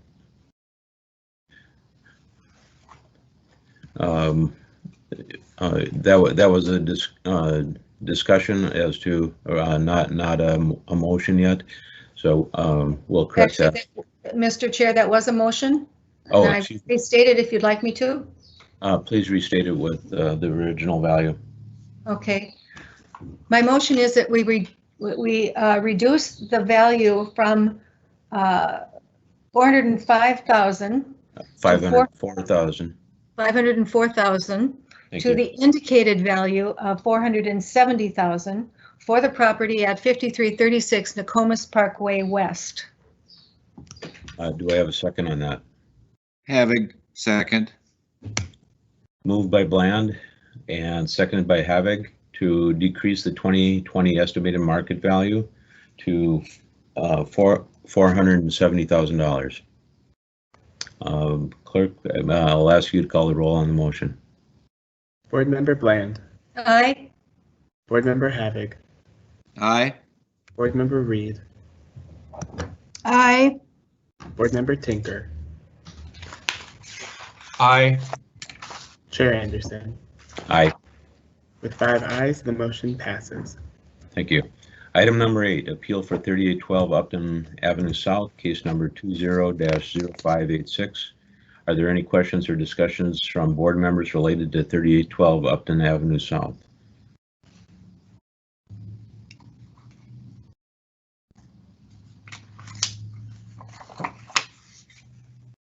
Board member Havoc. I guess I have a comment on this. The comparables that the homeowner supplied were all up-down duplexes, which do carry much more value than a side-by-side, and especially a side-by-side that's only got half of an upstairs. So I'm in favor of an adjustment. Okay. Are there any other comments from board members? Board member Bland, you're on camera. Do you have a comment? Thank you. I do. I would agree with Mr. Havoc that the comps that were supplied were far superior to the subject, and based on that, I would look at a lower value than the current assessed value. Okay, thank you. I also would like to note the location of the subject property is vastly superior to most of the comps, even though the condition may not be. Are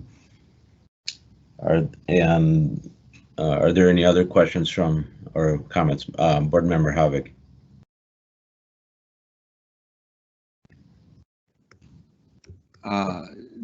No, I guess I don't have any other comments, taking into consideration that Upton is a superior location. However, buyers are buying up-downs specifically, and they're buying better conditions. So I guess I'm still looking for something, a different number for this property.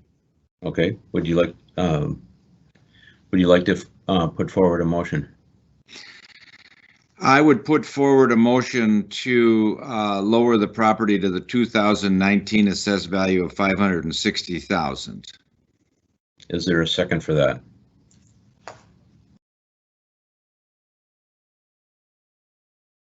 Second, Reed. It has been moved by Havoc and seconded by Reed to decrease the 2020 estimated market value to $560,000. Clerk, will you call the roll on the motion? Board member Bland. Aye. Board member Havoc. Aye. Board member Reed. Aye. Board member Tinker. Aye. Chair Anderson. Aye. 5 ayes, the motion passes. Thank you. We need to find the next page here. Item number 9, appeal for 4456 Nicollet Avenue, case number 20-0618. Are there any questions or discussion from board members related to 4456 Nicollet Avenue?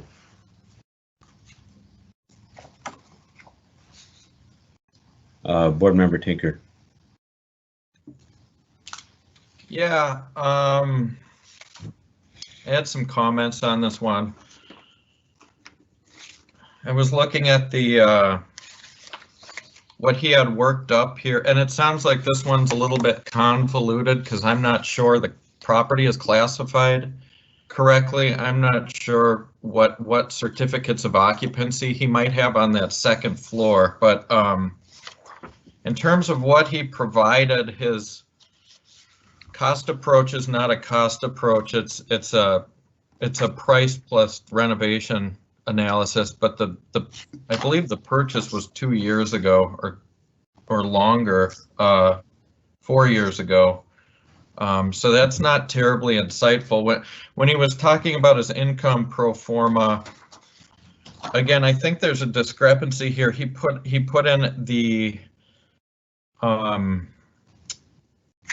income potential based on an apartment, which his main floor is getting $27 a foot, I believe, gross, which is a pretty high rental rate. If you apply that number to the second floor, it's obviously different, but it seems like there's been a miscommunication with the property owner in the city with how things are classified, and even, I don't know if it still could be rented as an office, which would bring his income pro forma way up. His sales that he provided appeared to be significantly inferior to the subject. I think it's a pretty nice property that's had quite a bit of renovations done, particularly to the commercial space. So I guess I'm not seeing clear and convincing evidence here that there's a change in value, but I'd like to hear what the other members have to say.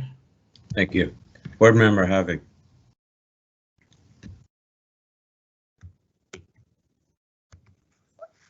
I guess that I would have to follow Board Member Tinker's valuation of the commercial building from the standpoint of that isn't my expertise, but I think that I have seen confusion with different statuses of buildings within the city that are a juggernaut to get changed. So I think that should be taken into consideration with the valuation. Board Member Bland. I think that there is confusion about how this property is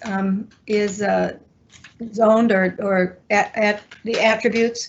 I think we don't have enough information, I feel, to be able to make a judgment based on not having that discrepancy cleared up. Based on that, I would say that we would sustain the value, and he may well have a case and he could move on to the county and be able to get this cleared up. But I think without knowing exactly where things stand with regard to residents, commercial, I think we don't have enough information. Thank you. Are there any other comments or questions from the board? Or do we have a motion?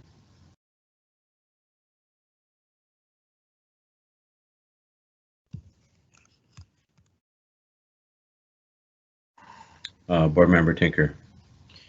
Yeah, based on what we're saying here, I move to sustain the value of 4456 Nicollet Avenue at $813,500. Thank you. Do we have a second?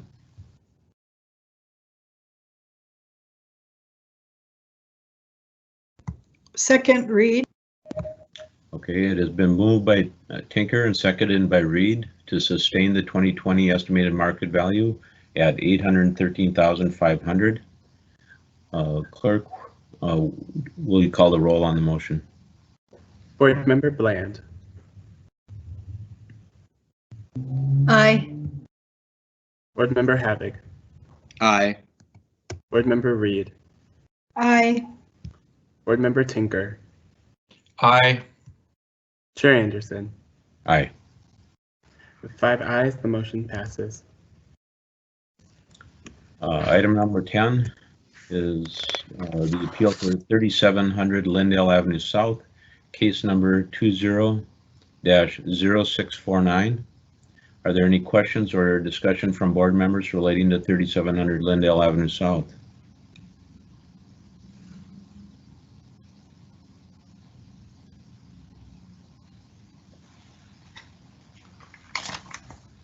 Board Member Tinker. Yeah, the property owner mentioned,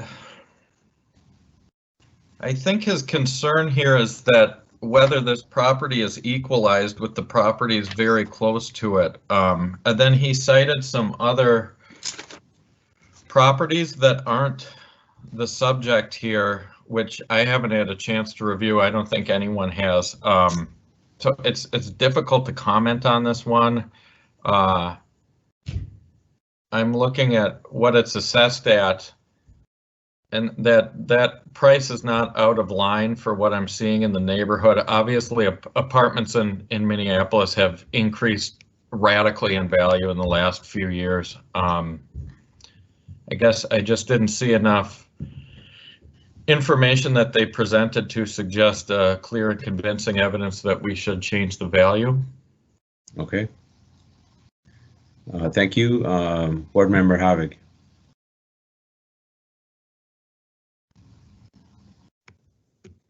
I guess that looking at the value change, it is not dramatic based on what Board Member Tinker was saying on the valuations of the building. I think as we get through some of these other ones as well, I am concerned about being fair with the valuations for the city taxation and equalization. On the other side of the coin, the mandate of Minneapolis is to have low income housing or better rents. So this is all of these. I would just caution that all of these rents are transferable directly to the consumer. So that is my only comment. Thank you. Board Member Bland.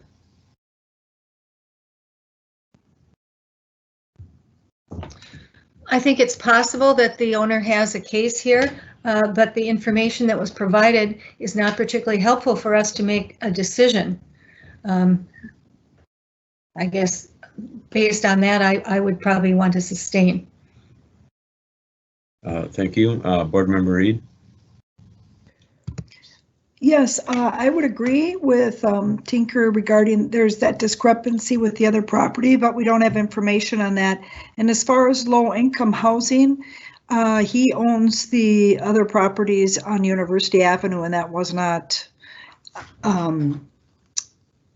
presented in this case. So I would sustain the value too. He didn't mention the low income housing or moderate housing. Board Member Tinker. I just wanted to comment on what Board Member Havig said. I do a lot of apartments and I'm constantly hearing about this. It is a significant concern. He is right. When the city raises their taxes or the county raises their taxes, it's passed directly on to the tenants for the most part. And real estate theory holds that that will impact properties at some point. If you keep raising the rents, people will eventually move out and move to some place that they can maybe afford a little bit more easy, which will have an impact on vacancy, which people will start building into their models when they buy these things. But as of, I was looking at the GVA Marquette report, and despite all the increase in taxes the last few years, the average vacancy in Minneapolis is still under 5%, and typically that's what's applied when they do a pro forma analysis. As long as people keep paying more for these properties, the assessments are going to continue to go up, and it does feel like we're on a collision course. Absolutely. I don't think we've seen that yet. Will we see it in the near future? It sure seems like it. But yeah, I just haven't seen impact on vacancy as a result of rent increases yet. Okay, thank you. Other questions or comments? If not, I'd like to see a motion.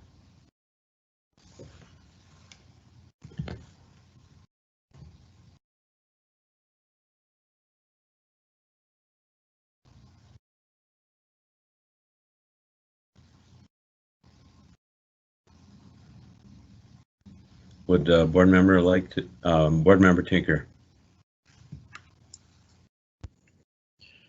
Yes, I move that we sustain the value of 3700 Lindale Avenue South at $1,520,500. Do I have a second on that? Bland, second. It has been moved by Tinker and seconded by Bland to sustain the 2020 assessed value at $1,520,500. Clerk, will you please call a roll on the motion? Board Member Bland. Aye. Board Member Havig. Aye. Board Member Reed. Aye. Board Member Tinker. Aye. Chair Anderson. Aye. With 5 ayes, the motion passes. Item number 11, appeal for 727 University Avenue Southeast, case number 20-0650. Are there any questions or discussions from board members related to 727 University Avenue Southeast? Board Member Tinker. Yeah, just echoing what I said. on the last property, which will essentially carry over to all the multifamily stuff, or a lot of the multifamily stuff we do. Values have been increasing drastically by the U. Again, completely sympathetic with the property owner's comments as to what might be the result of these tax increases. I just don't think we've seen enough impact yet.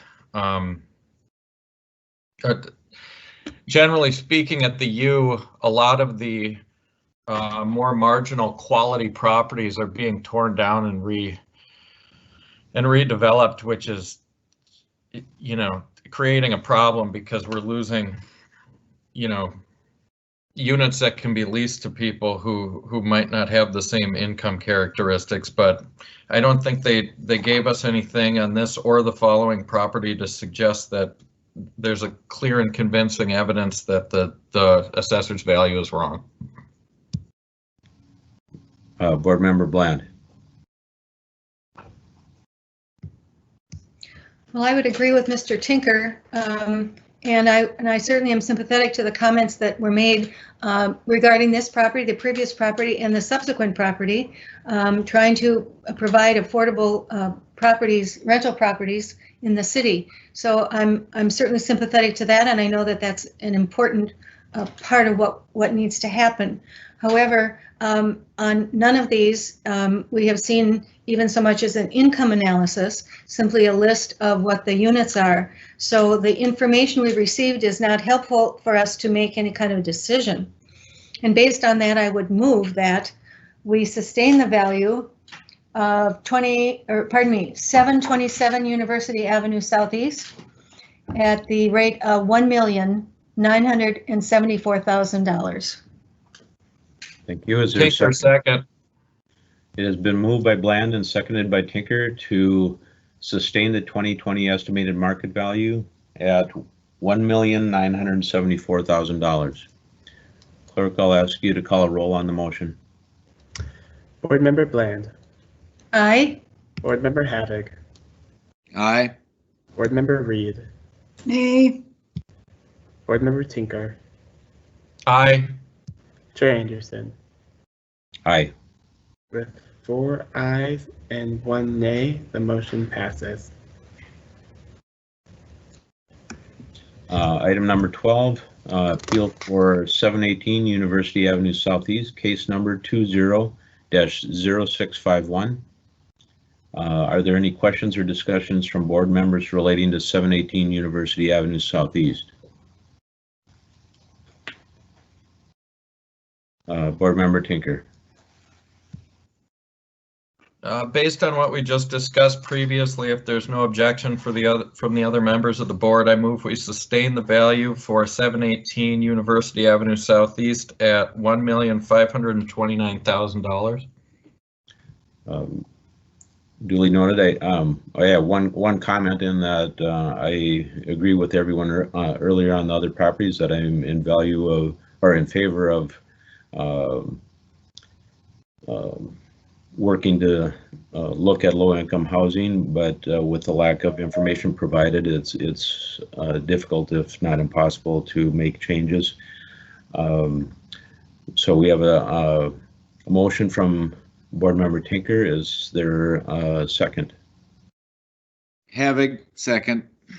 So it has been moved by Tinker and seconded by Havig to sustain the 2020 estimated market value at the right property, $1,529,000. Clerk, will you call the roll on the motion?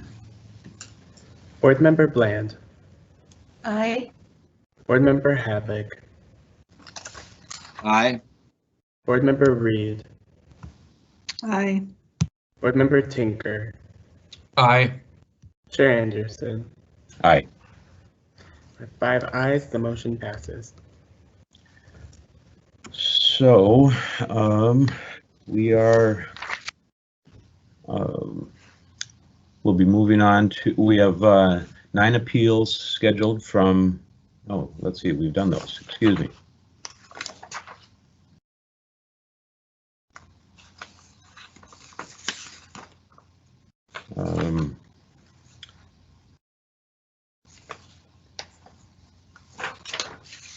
Let's see, where, Mr. Chair, yes, please. we have 4 appeals that are scheduled from 12 to 12:30 p.m. We have 3 persons waiting in the lobby. And with that, we can move the first caller for item 23 into the queue. Okay, thank you. Is it 23? I don't have an item 23 here. Oh, there it is. Excuse me. I do. Item number 23, appeal for 3229 East Bedame Makaska Parkway, case number 20BH-0015. I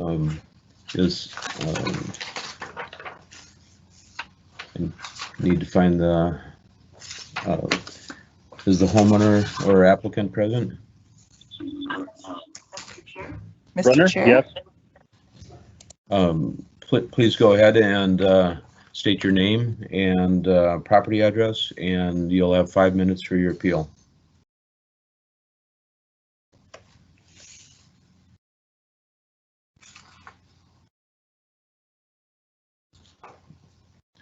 Press *6 if you're muted.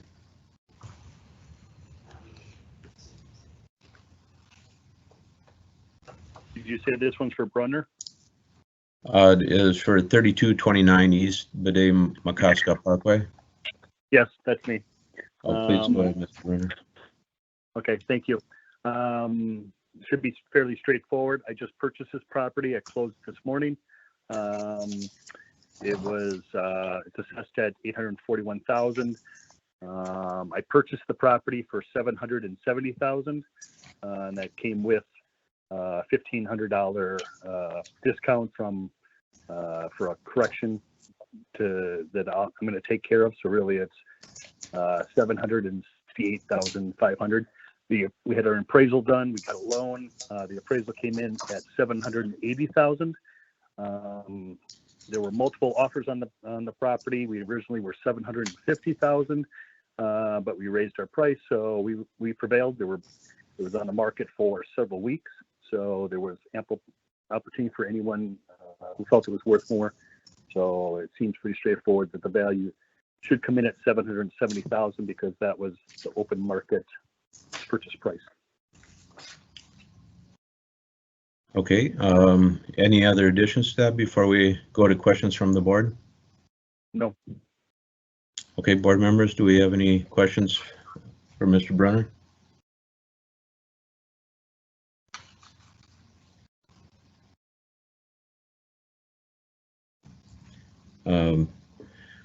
Thank you for your time, Mr. Brunner.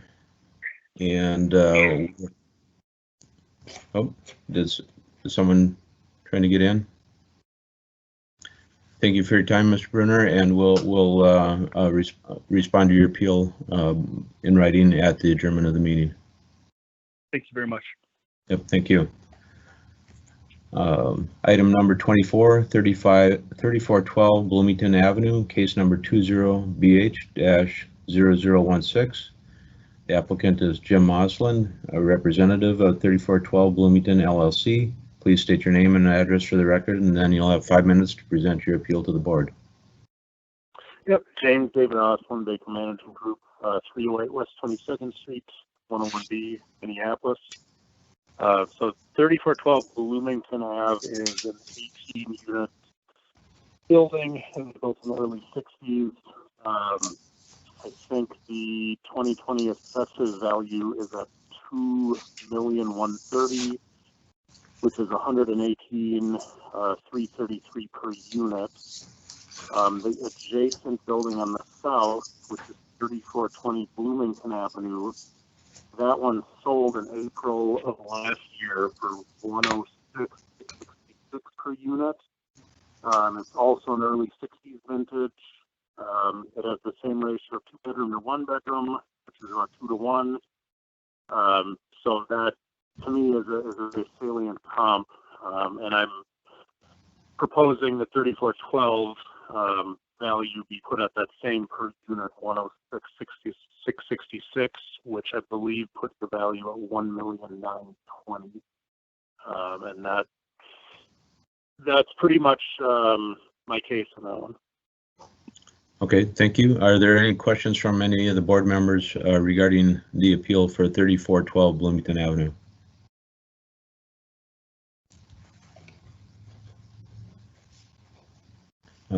Seeing none, thank you for your time, Mr. Oslin. And thank you. Okay, item number 25, 5017 Garfield Avenue, case number 20BH-0017.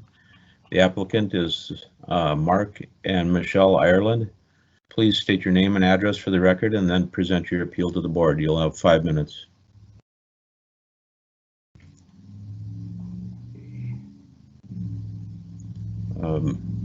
Press *6 if you're muted.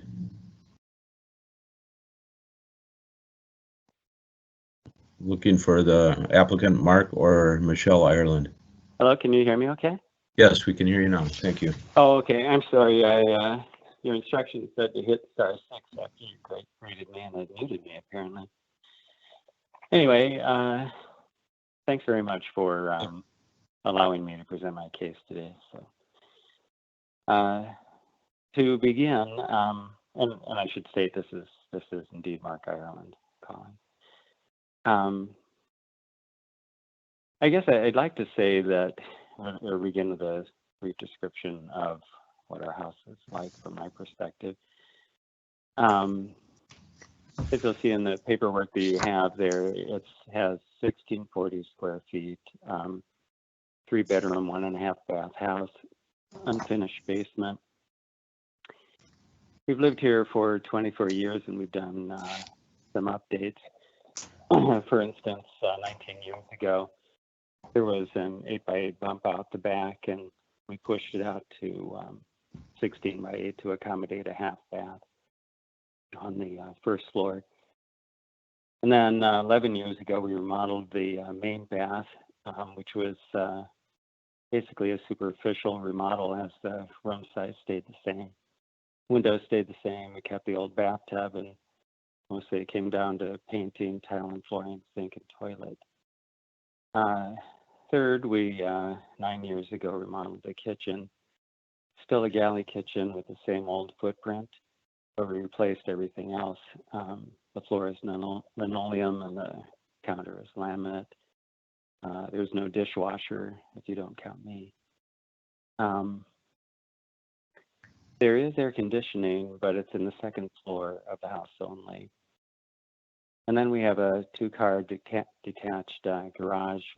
We replaced the crumbling flooring and crumbling doors last year.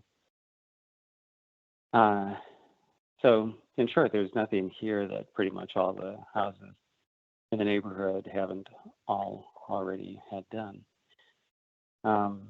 Your valuation has our house at $598,000, which comes to $365 per square foot. I'm referring to the two comparative market analyses that we sent to you. In one report, you'll see that there are 12 houses that recently sold in our neighborhood for approximately the assessed value of our house. And every one of those homes are considerably larger than our house, averaging more than 50% larger. The average price per square foot of those homes is $216 per square foot. If you apply that to the square footage of our home, the value should come in at $354,000. In the other report, you'll see 8 houses that recently sold in our neighborhood that are similar in size to our house, averaging slightly over 1,700 square feet. Every one of those houses sold for $400-something thousand, averaging $439,000. The average price per square foot of these homes is $257 per square foot. Again, ours is valued at $365 per square foot. If you apply that $257 per square foot average of the homes on the report to our square footage, the value comes in at $421,000. Now you'll notice on that second report that there are two houses that are particularly relevant to our case, as they're within a block and they're on the same street that we live on and are similar to our house. And those homes sold for $415,000 and $435,000, considerably less than our house's purported value. So in short, that's my case. A comparison of our house to others in our neighborhood shows that it's overvalued, I think, and based on this evidence, it seems that our valuation should not exceed $435,000. Thank you for your Thanks for the opportunity to present. Please stay on for any questions from board members here. Sure. One question that I have, did you repair or replace the garage last year? It was just the garage floor and the doors. The okay. Structure remains the same. Okay, thank you. Are there any other questions from board members?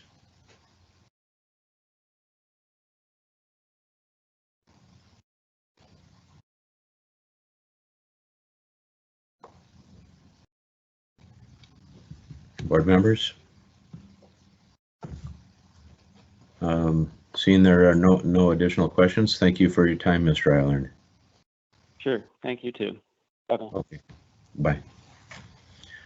Okay, I believe that is assessor office. Is that all the call-ins for the first part of the day? Chair Anderson, yes, that concludes your call-ins for the morning session. Okay, can you redirect me to where we left off with the? Yes, I can now. Actually, I'm actually confusing myself. Did we finish 718 University Avenue Southeast, the last Sella property? We did. We sustained the value. Very good. Then we are moving on to 20 BH-0002 3414 Tyler Street.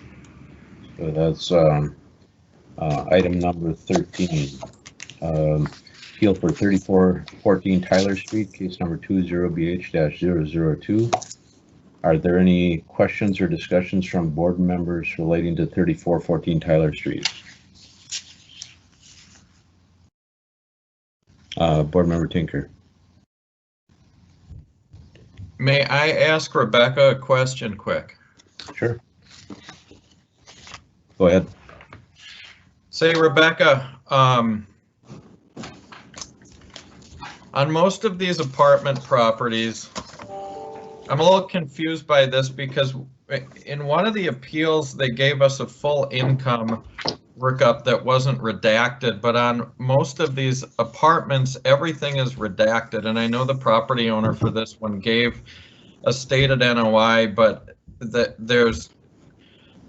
you have to look at the assumptions behind that NOI, what the occupancy was, what the rents were, what the operating expense ratio is, if any expense is typically considered below the line are included in expenses, that kind of thing. So because all this income information is redacted, whose choice was that to redact it? Was that something that you guys do as a local board? Chair Anderson and Board Member Tinker, as assessors in the state of Minnesota, we are not able to share income and expense information with anyone other than with assessors. So when the information comes to us in this virtual setting electronically, we are responsible for redacting all the income and expense information that we find that's been submitted.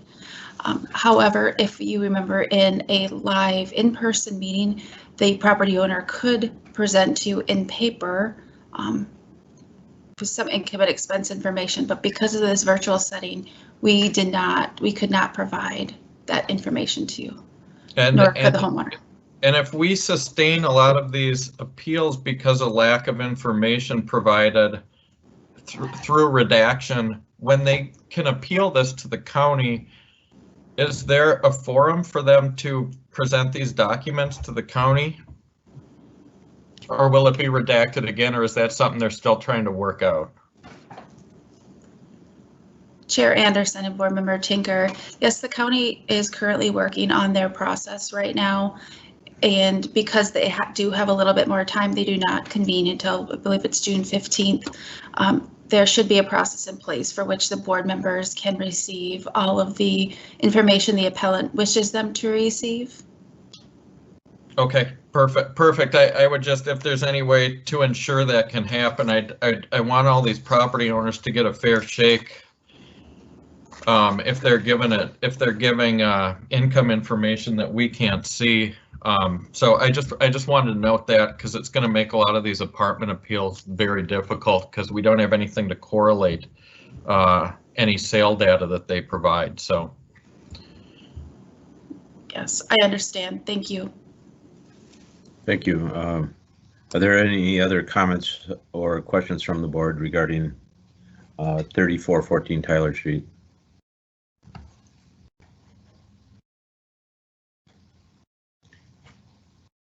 Board Member Tinker. Yeah, with what I just said, kind of coloring my conversation here, I find this one a little bit difficult. The current assessed value, I believe, is 93,000 a unit, which is not out of line for what we see. I did a property in very close proximity to this, and I believe the value was, I believe it sold, I should say, for about considerably higher than that 93, but it's hard to know without seeing what kind of rents he's getting there. So I'd like to hear what the other board members have to say. Okay, thank you. I also feel that there's a lack of information being we can't see everything. The valuation increase from 19 to 2020 over 800,000 seems high, but without any additional information, it's very difficult to make a determine an outcome here. Board Member Havik.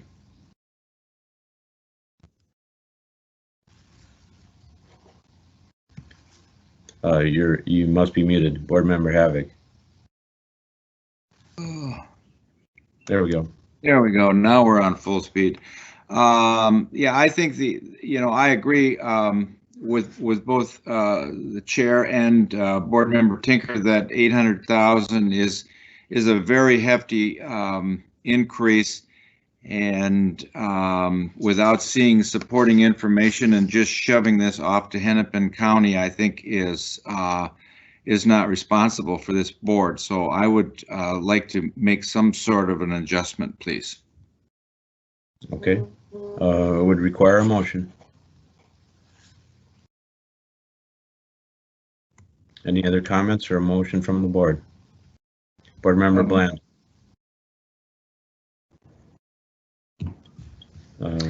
I would tend to agree with Mr. Tinker that, and Mr. Havik, that it appears to be a pretty substantial increase. However, information was not provided to help us make a determination. I would hope that the property owner would choose to go on to Hennepin County and provide that information. Perhaps an assessor could, time for the assessor to come out and actually view the property, or at least do a desktop. We haven't even seen an income analysis.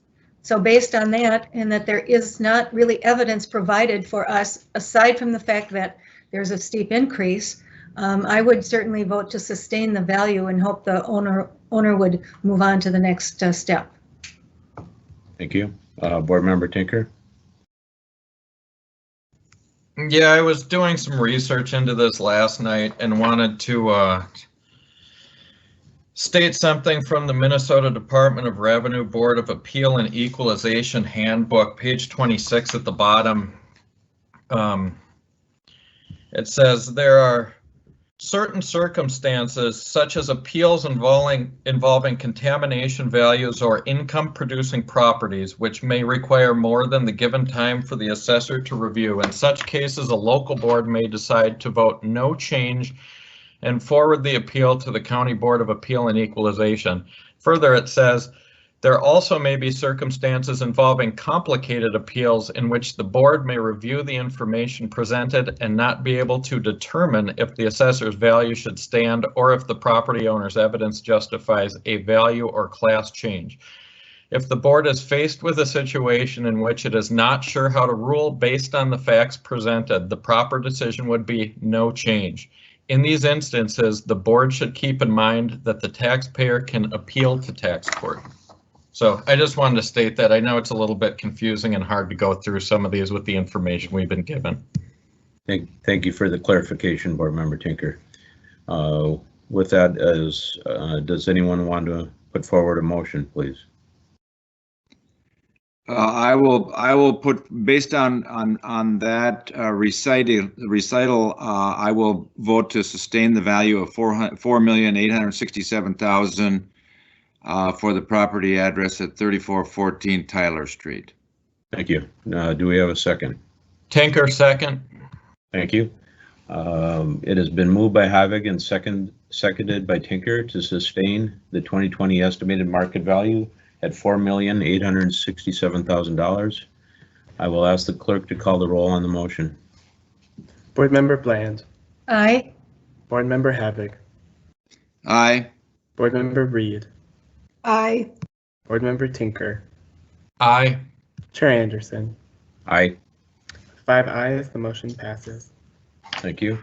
Item number 14, appeal for 4030 26th Avenue South, case number 20BH-003.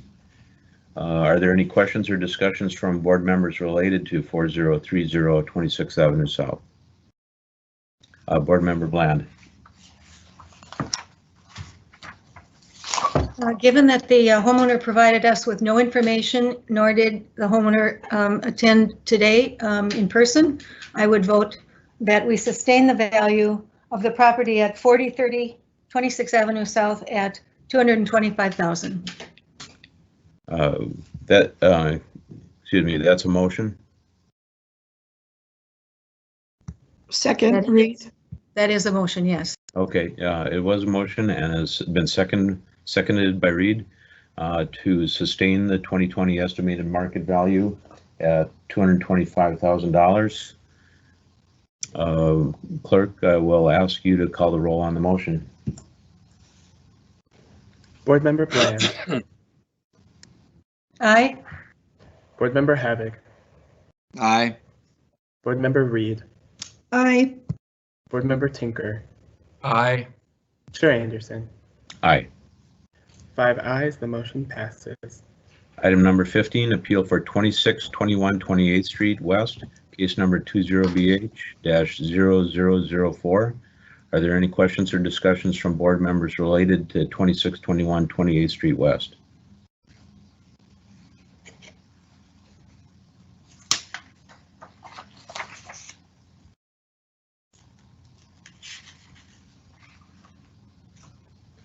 Any comments or questions from board members?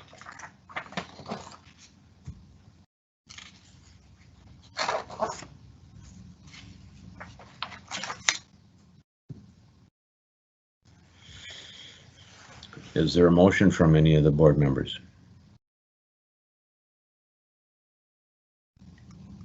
Board Member Bland.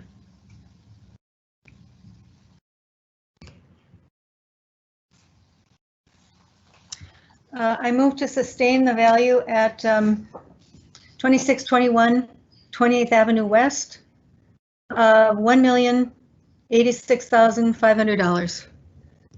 Is there a second on that motion? I second Havig. It has been moved by Bland and seconded by Havig to sustain the 2020 estimated market value at $1,086,500.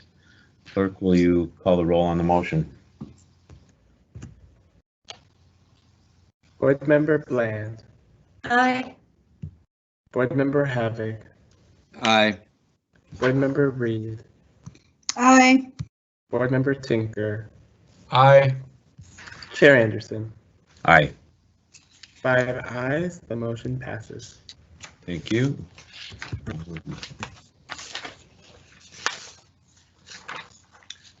Somehow I'm missing a page here.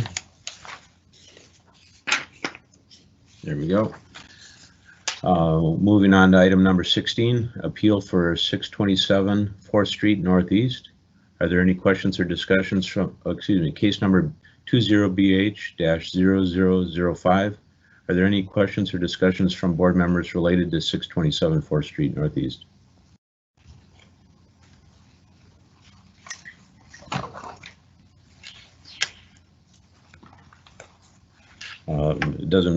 Board member Bland.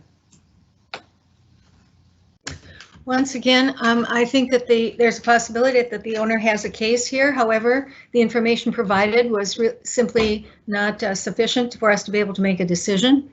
Based on that, I would move that we sustain the value for 627 4th Street Northeast at $736,000. Thank you. Board member Havig, do you have a question or a second? No, I have a second on this. I feel bad, but I agree. Okay. So that is a second. Thank you. It has been moved by Bland and seconded by Havig to sustain the 2020 estimated market value at $736,000. Clerk, will you call the roll on the motion? Board member Bland. Aye. Board member Havig. Aye. Board member Reed. Aye. Board member Tinker. Aye. Chair Anderson. Aye. With 5 ayes, the motion passes. Thank you. The appeal for 2540 California Street, case number 20BH-0006. Are there any questions or discussions from board members regarding 2540 California Street?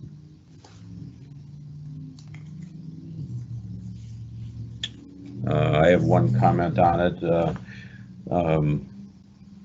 In the assessor's report, they do identify the property as in average minus condition and the quality in average minus condition. Board member Havig. I guess I will make a motion to sustain the value for the property at 2540 California Street for $268,500 based on lack of information to make a change. Thank you. Is there a second? Second, Reed. It has been moved by Havig and seconded by Reed to sustain the 2020 estimated market value for 2540 California Street at $268,500. Clerk, will you please call the roll? Board member Bland. Aye. Board member Havig. Aye. Board member Reed. Aye. Board member Tinker. Aye. Chair Anderson. Aye. With 5 ayes, the motion passes. Thank you. Item 18, appeal for 3344 Girard Avenue South, case number 20BH-0009. Are there any questions or discussions from board members related to 3344 Girard Avenue South?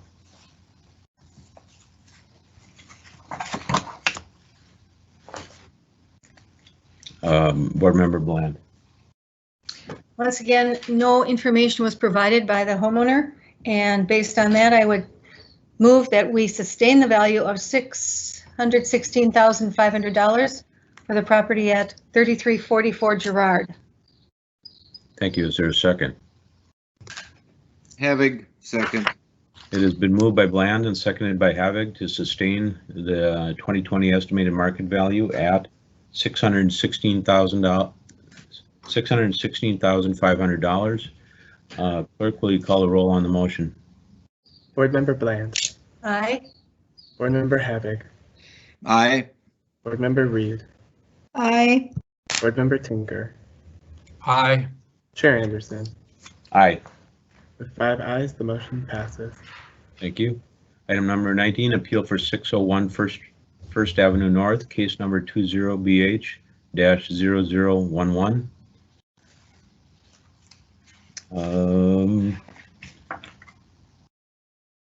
This is the Minneapolis Hotel. The board member Tinker. I looked through this briefly, very briefly, and I'm sure the other members of the board agree with me that this is a little bit beyond our scope here. So I'd move to sustain the value for 601 First Avenue North at $38,110,000. Thank you, Board Member Tinker. Is there a second? Second, Reed.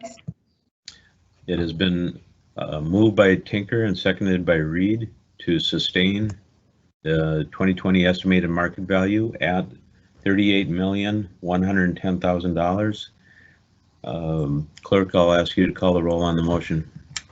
Board Member Bland. Aye. Board Member Havoc. Aye. Board Member Reed. Aye. Board Member Tinker. Aye. Chair Anderson. Aye. With 5 ayes, the motion passes. Thank you. Appeal for 1308 Powderhorn Terrace, case number 20BH-0012. Say, Neil, can we recess?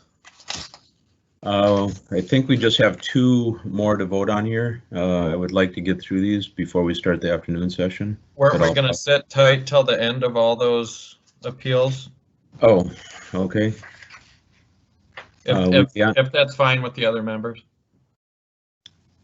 We are at 12:30. Is there a motion to adjourn till the afternoon?